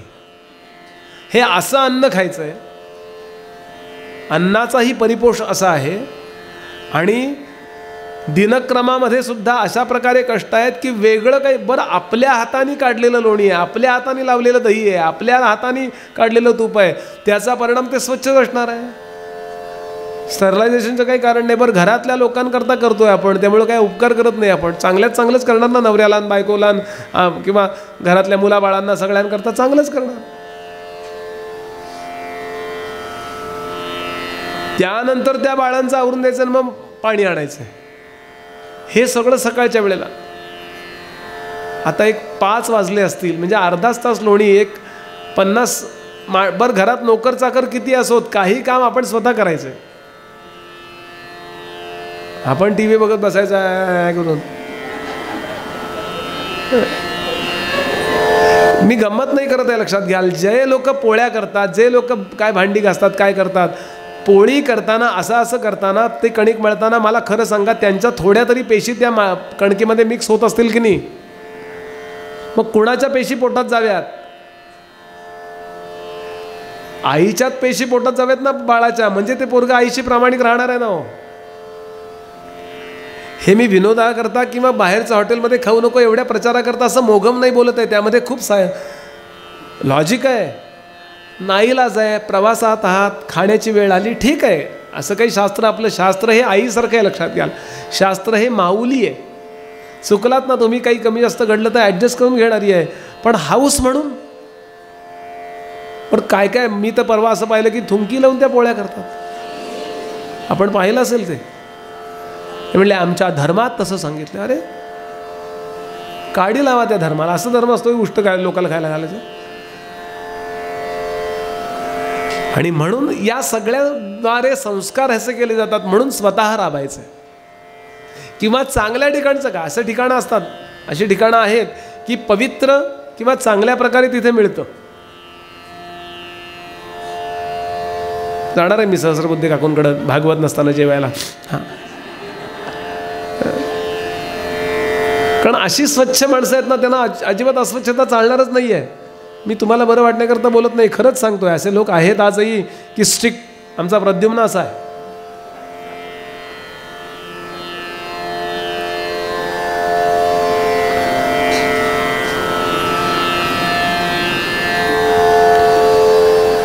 गंमत सोडून द्या, एकदम सिरियसली ही गोष्ट घ्यायला पाहिजे. याचं कारण असं की कितीतरी वेळा या गोष्टी न पाळल्याचा परिणाम घरामध्ये अविचार येतात. 5 वाजेपर्यंत हे सगळं, आता साधारण 4:30 ते 7:30 2 तास तरी ते सगळे 10, 20, 50 माठ त्याचं दह्याचं लोणी करायचंय, ताक बाजूला करून ठेवायचं, ताक योग्य ठिकाणी वापरायचं, लोण्याचं तूप करायचंय, काही लोणी नुसतं खायचंय, असं वगैरे वगैरे. पण 5च्या दरम्यान आमचे महाराज जागे झाले. पाळण्यातच, आई मला घे. 8 महिन्याची झाली, थोडं थोडं बोलायला लागले. आता ज्यांना कामं असतात ना, त्यांची मुलं जागी झाली की काय होतं त्यांना माहिती आहे. झोप रे झोप रे कृष्णा, झोप रे झोप रे, थोड्या वेळाने उठ ना. झोप झोप म्हणाल ती काय आपली पोर आहे. उठ उठ म्हटलं तरी उठत नाही. टेरीवर ऊन आलं तरी उठत नाही. ते माझा एक मित्र आहे, त्याची मावशी त्यांच्या मुलाला म्हणाली, मावस भावाला, त्या माझ्या मित्राच्या मावस भावाला, अरे अमोल उठ, दुपारी झोपायचंय ना.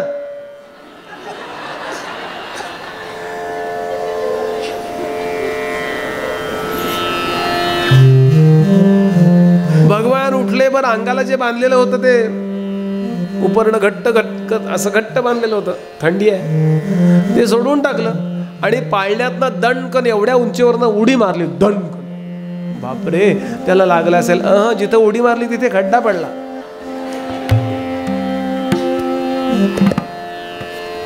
आता कपडे काहीच नाहीत अंगावर,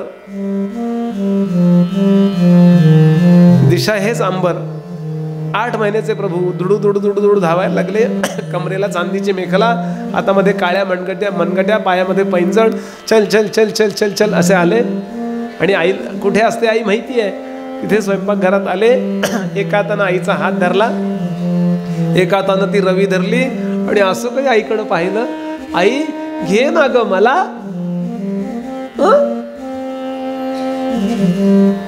कृष्ण काय हे इतकं लोणी करायचं पडलंय, इतकं दही घुसळायचं पडलंय. थांब रे कृष्णा, थोडं झोप काढ, मला कसं काय जमणार, हे मॅनेज कसं होणार. सोडी सोडी हात ना,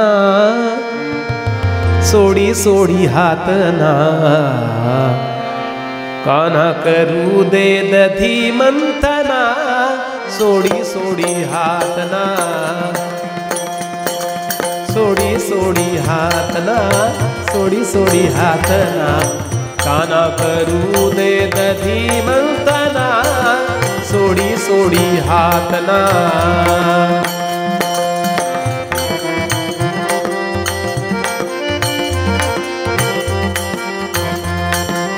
कृष्णा थंड्या थंड्या वेळेला ताक घुसळायचं, थंड्या थंड्या वेळेला ताक घुसळायचं. चंद्रावानी गोळे येतील लोणियाचे, चंद्रावानी गोळे येतील लोणियाचे. रीती ही सांगाती गोपांगना, रीती ही. सोडी सोडी सोडी सोडी सोडी सोडी हात ना, सोडी सोडी हात ना, काना करू दे दधी मंथना. सोडी सोडी हात ना. कृष्णा कृष्णा थांब, हे बघ मी तुला लोणी खायला देते. आणि त्यातले लोण्याचा एक गोळा घेतला आणि कृष्णाला चाटवला. काल लावलेलं घट्ट साईचं, काल लावलेलं दही आहे. कालच्या दह्याचं लोणी आज सकाळी केलं तर जरा बरं लागतं. म्हणले बुवा तुम्हाला लोणी वाढू, अजिबात नको. महिन्यापूर्वीच आहे, कडू चार लागतं लोणी.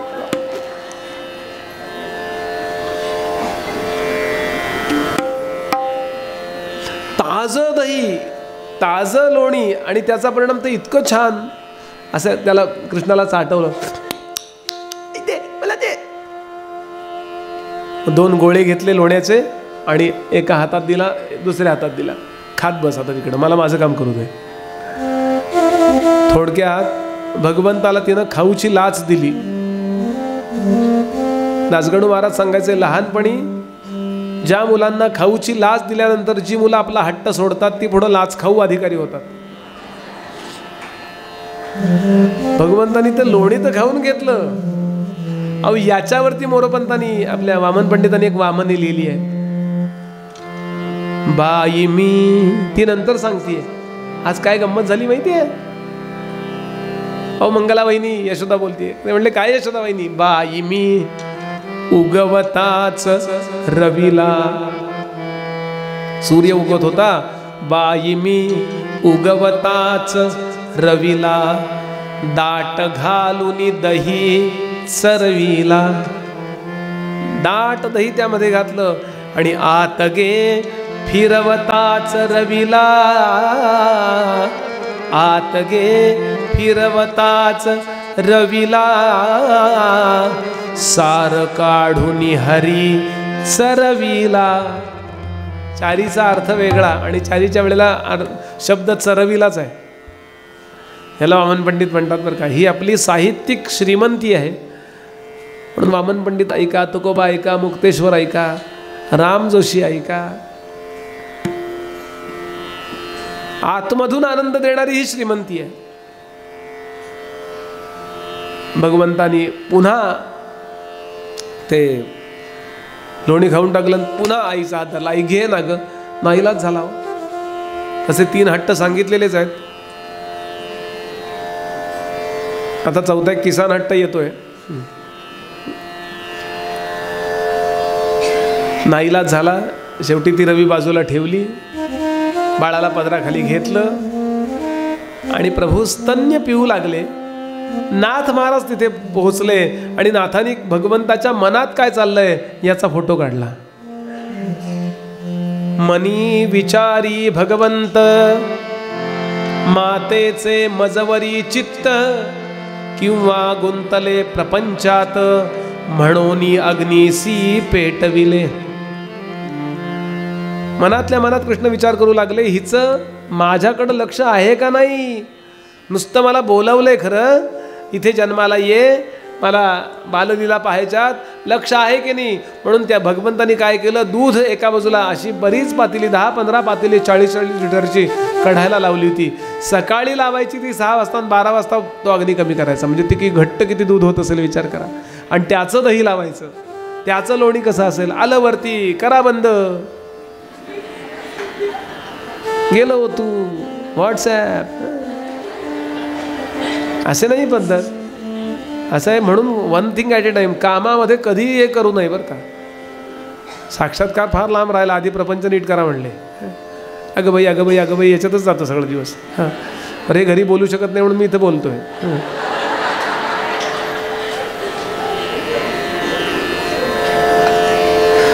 तिथे अग्नी इतका पेटवला भगवंतानी आणि सगळी दुधाशी वरती यायला लागली. साय ओतू, अहो साय ओतू जायला लागली. याच्यावरती श्रीधरांनी भाष्य, साय का ओतू गेली. मी तिकडं सगळं बोलत नाही, इथं आपलं प्रवचन ओतू जायला लागलं. म्हणजे जास्त ओव्हरफ्लो नको व्हायला म्हणून. तिनं आता साईवर किती प्रेम असतं सांगा बरं. साय हा प्रकार कदाचित शेवटच्या भातावरती दही वाढतात, त्याच्यावरती दूध वाढायची पद्धत असते.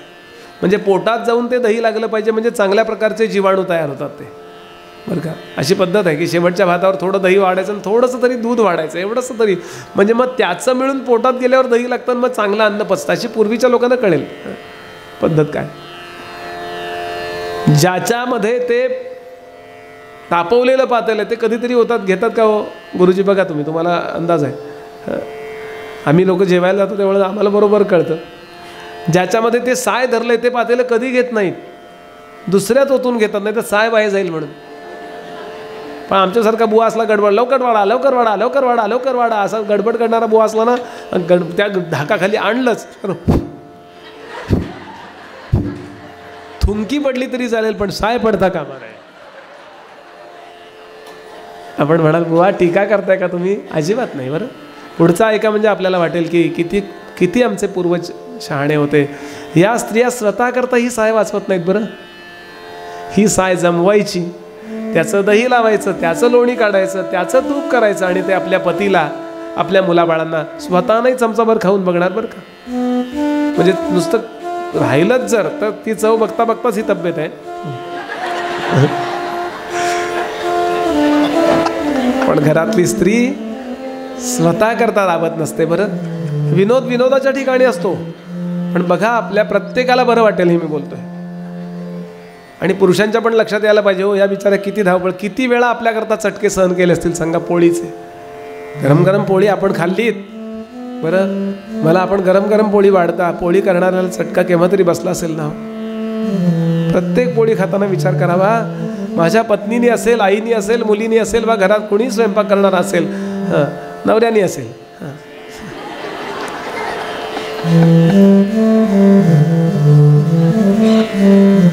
आधी हाताला चटके. फक्त ही आतमध्ये कृतज्ञता बाळगण्याची फक्त गरज आहे बरं, हे बोलण्याची गरज नाहीये काही. आता कृष्णाला घेऊन कुठं त्या आगीशी जायचं? यशोदेने विचार केला, ती सगळी साय ओतू जायला लागली, कृष्णाला घेऊन नको जायला म्हणून पटकन त्याला खाली ठेवला, पदर सारखा केला, धावत गेली आणि अग्नी मागे घ्यायला लागली. कृष्णानं याचा राग आला, काय संतापले,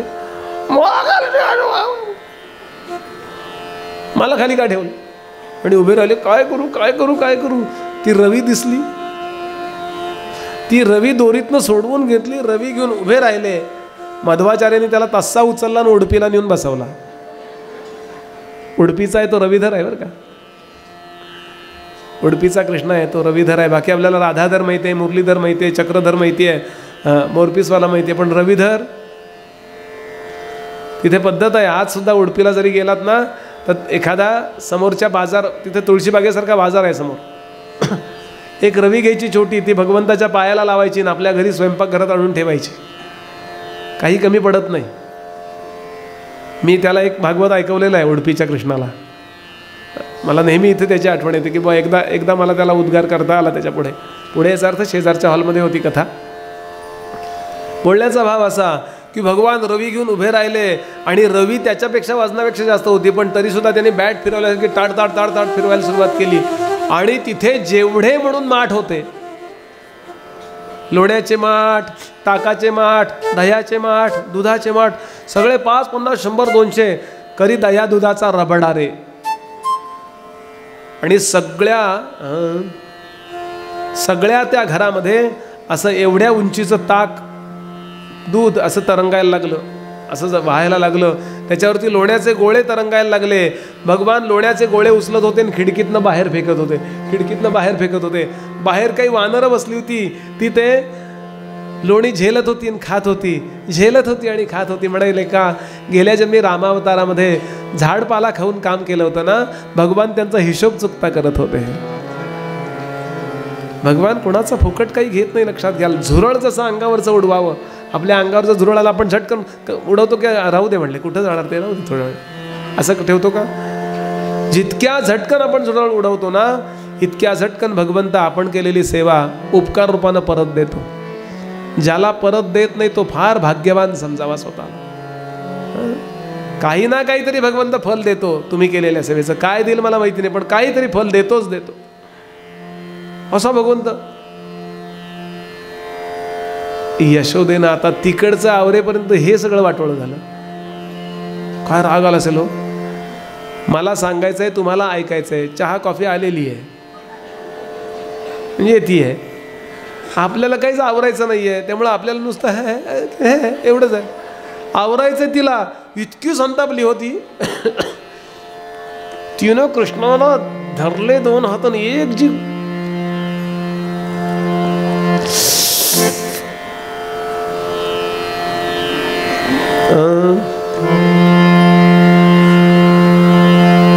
भगवंतानी रडायची बतावणी ऍक्शन करायला सुरुवात केली.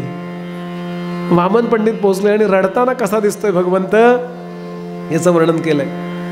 ते म्हणाले कसा दिसला सांगू? आहा लोचनी पूर वाहे जळाचा. रडताना भगवान कसे दिसले? आहा. रडताना आहा, हो रडताना सुद्धा तो छान दिसतो, आमच्यासारखं नाही हसले की एका मुलीचं लग्न ठरलं, तिनं आपल्या मैत्रिणी विचारलं कसा आहे का माझा तो बॉयफ्रेंड, लग्न ठरलंय आमचं. ती मैत्रीण म्हणली तसा बाकी चांगला आहे, पण हसल्यावर किती वाईट दिसतो तो, हसल्यावर इतका वाईट दिसतो, कशाला दुसरा नाही का मिळाला तुला? ती म्हणली अगं माझ्याशी लग्न केल्यावर त्याच्यावर हसायची वेळ आयुष्यात कशाला येणार आहे? भगवंत कसे आहेत म्हणाले, आहा लोचनी. रडताना सुद्धा प्रभू इतके छान दिसतात का हो? याचं कारण वल्लभाचार्यांनी सांगितलं, सगळंच गोड म्हणजे कृष्ण, अधरं मधुरं वदनं मधुरं मथुराधिपतेरखिलं मधुरं अधरं मधुरं वदनं मधुरं नयनं मधुरं हसितं मधुरं हृदयं मधुरं गमनं मधुरं हृदयं मधुरं गमनं मधुरं मथुराधिपतेरखिलं मधुरं वचनं मधुरं चरितं मधुरं वचनं मधुरं चरितं मधुरं वसनं मधुरं वलितं मधुरं वसनं मधुरं वलितं मधुरं चलितं मधुरं भ्रमितं मधुरं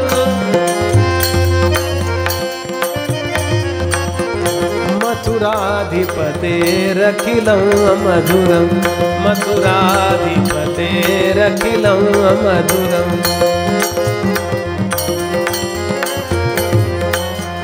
गोपा मधुरा गावो मधुरा गोपा मधुरा गावो मधुरा यष्टिर्मधुरा सृष्टिर्मधुरा यष्टिर्मधुरा सृष्टिर्मधुरा दलितं मधुरं फलितं मधुरं दलितं मधुरं फलितं मधुरं मथुराधिपतेरखिलं मधुरं मथुराधिपतेरखिलं मथुराधिपतेरखिलं.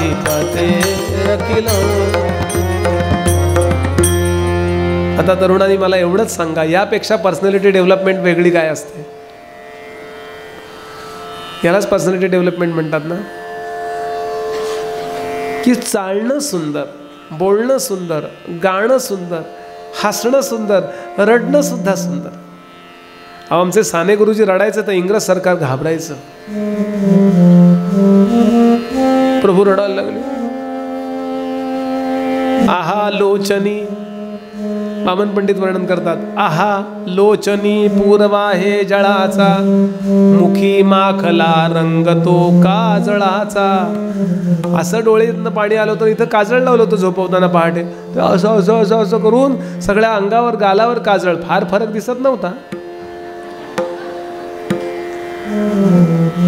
मुखी माखला रंग तो काजळाचा, मुखा उपरी नाचवी आड पाणी, पाणी म्हणजे हात, मुखा उपरी नाचवी आड पाणी, असा ते धवा देखिला चक्र पाणी. आई मज मारू नको, आई मज मारू नको,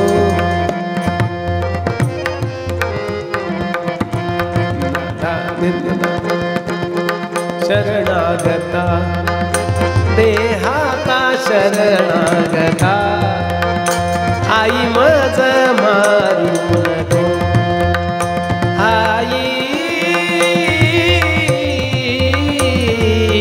मज मारू नको.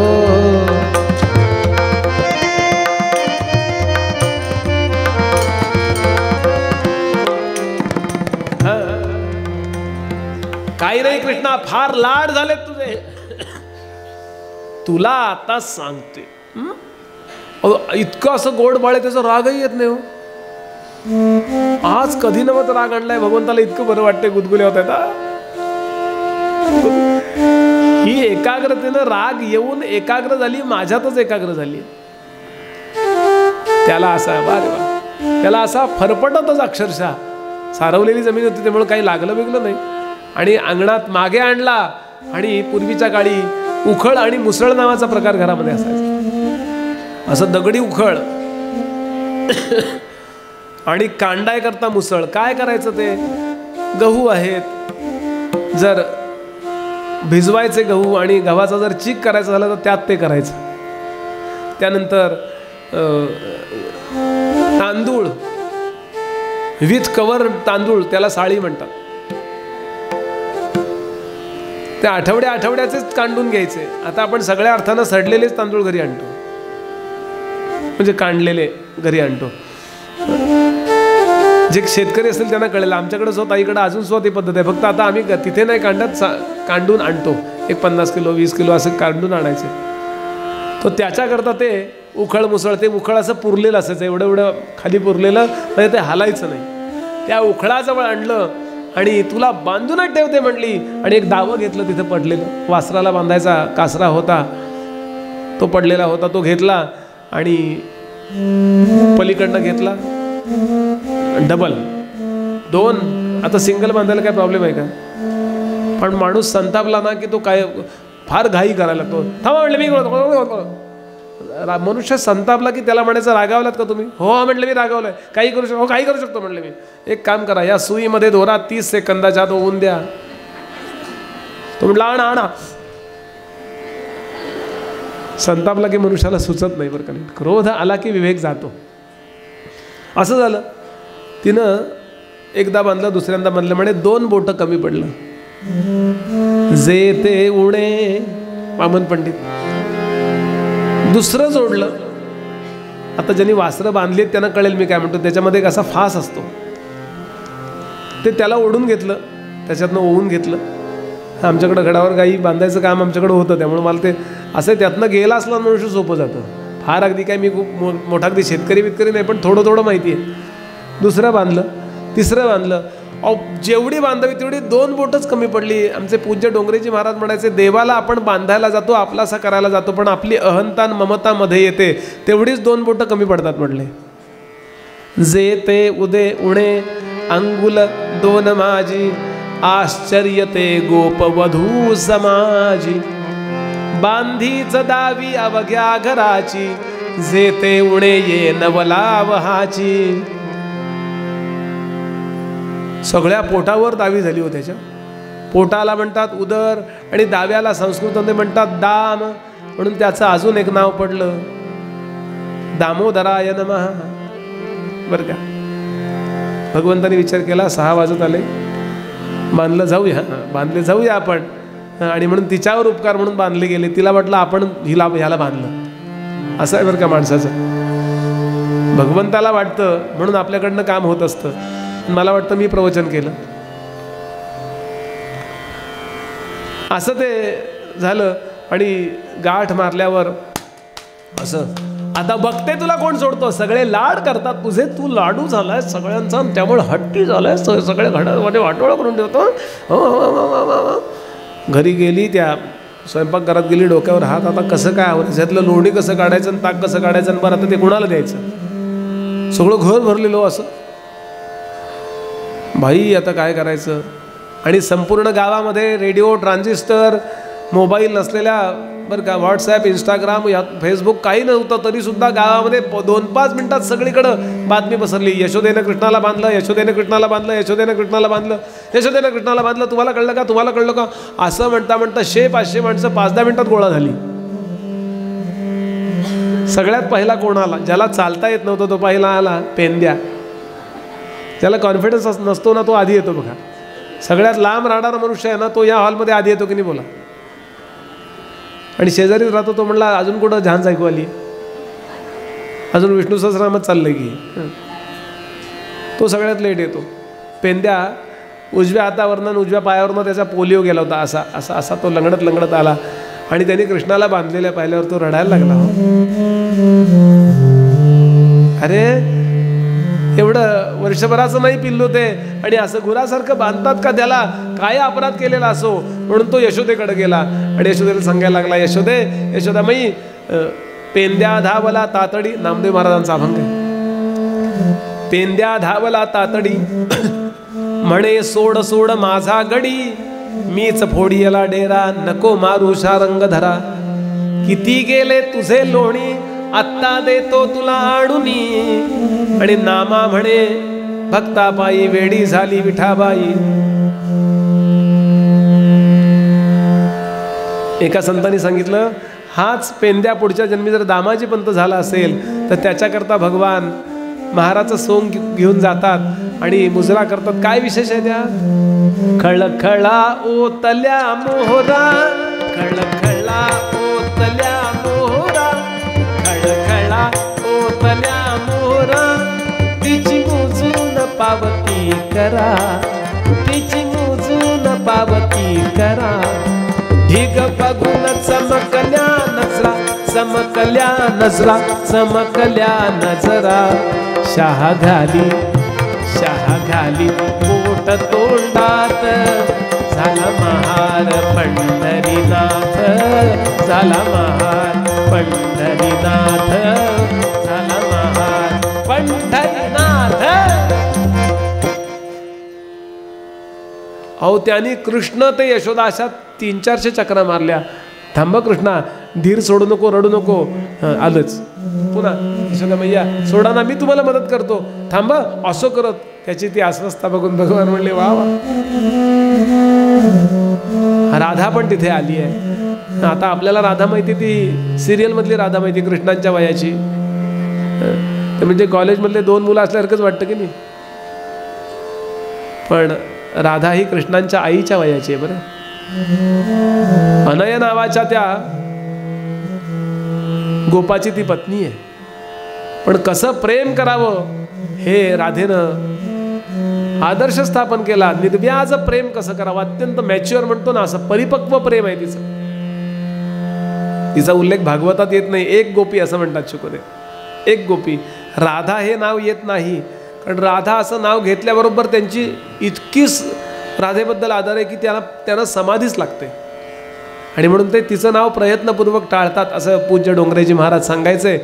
बोलण्याचा भाव असा की राधा म्हणाली, यशोदे तुला जड झाले पोर, मला देई शारंगधर. तुला जड झालं असेल तर मला दे. कसं संगोपन, असं गुरासारखं बांधतात. पेंद्या म्हणला कृष्णा कृष्णा. कृष्ण म्हणले पेंद्या बाजूला हो जरा,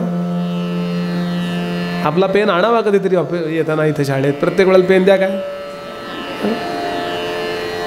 आणि प्रभूंनी चालायला सुरुवात केली. चालायला सुरुवात केल्याबरोबर ते उखळ उपटलं गेलं, आडवं पडलं, ढिलं झालं. आता गाडी गाडी गाडी गाडी. बरं कृष्णांची गाडी आहे. आडाण्याचा आला गाडा, वाटेवरच्या विहिरी काढा. वाटेत विहिरी कोणी ठेवल्यात म्हणले, कुठूनही जाऊ लागले.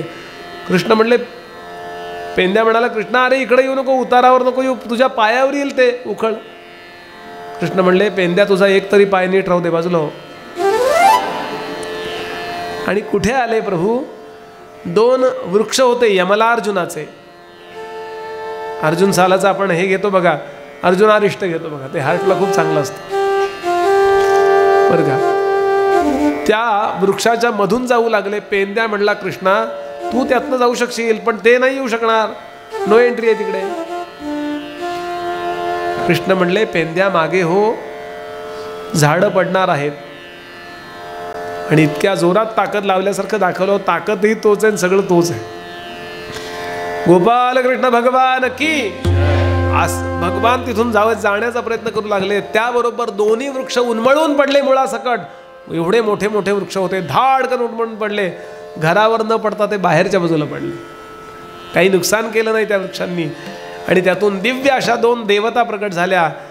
छानपैकी मुकुट आहे, छान उत्तम असं कद नेसलेले आहेत. गळ्यामध्ये जानवा आहे, अनेक सोन्या मोत्याच्या माळा आहेत. कोणीतरी देवता आहेत हे लक्षात आलं. दोघंही त्यातनं निघाले आणि जमिनीवर आले. कृष्णांना साष्टांग नमस्कार घातला. ते सांगितलं देवा आमचा उद्धार केला, धन्यवाद. तुमची सेवा कधी लागली तर सांगा.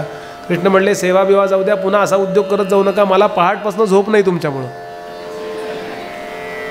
कोण होते ते?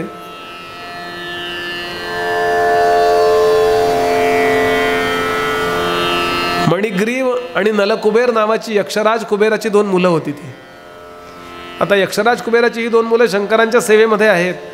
पण मोठ्या लोकांच्या सेवेत गेलं ना की काय वेळा मोठ्याचा मंत्र्याचा एकदा PA वगैरे झालं की काय होतं, आमचे आदरणीय गडकरीची परवा म्हणले ना, आमचे PA लोक म्हणजे म्हणाले किटलीपेक्षा चहापेक्षा किटली गरम. असा मदोन्मत्तपणा करायला गेले. आकाशगंगेमध्ये स्नान करत होते, अप्सरा त्यांच्याबरोबर होत्या. आणि इतक्या देवर्षी नारद असे आकाशगंगेतनं असे येत होते. त्यांना पाहिल्यावर अप्सरांनी पटकन आदर द्यावा मोठ्या माणसाला म्हणून पटकन वस्त्र नेसली. असं मोठा मनुष्य कोणी आला की त्याची नोंद घ्यायला पाहिजे. हल्ली नाही का मुलं नोंद घेतात, कोणी मोठा आला हाक मारली काय म्हणता म्हणून कानातले इयरफोन काढतात ना. एवढी पण नोंद घेतली नाही. त्या 2 नागवे होते, 2 जण. आकाशगंगेमध्ये स्नान करत होते, येणू वस्त्र इल्ला, काही अंगावर वस्त्र नव्हतं, ह्या करून असे उभे राहिले. नारदांनी सांगितलं प्रश्न मग नारदाचा नाही आहे, प्रश्न भुवाचा नाही, प्रश्न अमक्याचा नाही आहे बरं का, प्रश्न व्यवस्थेचा आहे. तुम्हाला या व्यवस्थेबद्दल आदर नाही आहे ना, कायम नग्न असणारी झाडं वा, गेट आउट. ती यशोदेच्या नंदाच्या पूर्वजांच्या दारात झाडं झाली. ते म्हणले आमचा उद्धार कधी होईल, भगवंताचा अवतार होईल तेव्हा. तो आजचा दिवस होता. ते म्हणले इथून पुढे विवेकानं वागत जा, संतांसमोर मोठ्या लोकांसमोर जरा आदर देत जा. हां, ते म्हणले येस, आता अगदी असं आहे, पुन्हा कधी वाईट वागणार नाही मी. असं त्या दोघांकडनं मान्य करून घेतलं आणि ते दोघंजणं गेलेले पाहिले. बाकीच्यांना काहीच कळेना. इतक्यात नंदबाबा स्नानाला गेलेले होते पहाटे, ते आले, नाही तर नंदबाबांनी बांधूच दिलं नसतं. असं नंदानी स्वतः सोडलं कृष्णाला. यशोदा आतनं धावत आली. नंद महाराज इतके रागावले यशोदेला, गुरासारखं बांधतात का मुलांना म्हणाले. ऐतिहासिक पुरावा आहे भागवतामध्ये की नवरा बायकोला असा ओरडू शकत असे. विनोदाचा भाग सोडून द्यायचा थोडंसं लक्ष. आणि यशोदा म्हणाली, पटकन बाळाला जवळ घेतलं, रडायला लागली होती. कृष्णा, भगवंताची कृपा आहे तुझ्यावर माझ्यावर. भगवान म्हणले खरं आहे, अगदी खरं आहे, तुझ्यावर माझ्यावर काय या श्रोत्यांवर पण आहे. म्हणून आता कॉफी आलेली आहे. गोपाल कृष्ण भगवान की जय. एक 10 मिनिटाचा ब्रेक आणि मग आपण पुढच्या कथानकाला आरंभ करूया.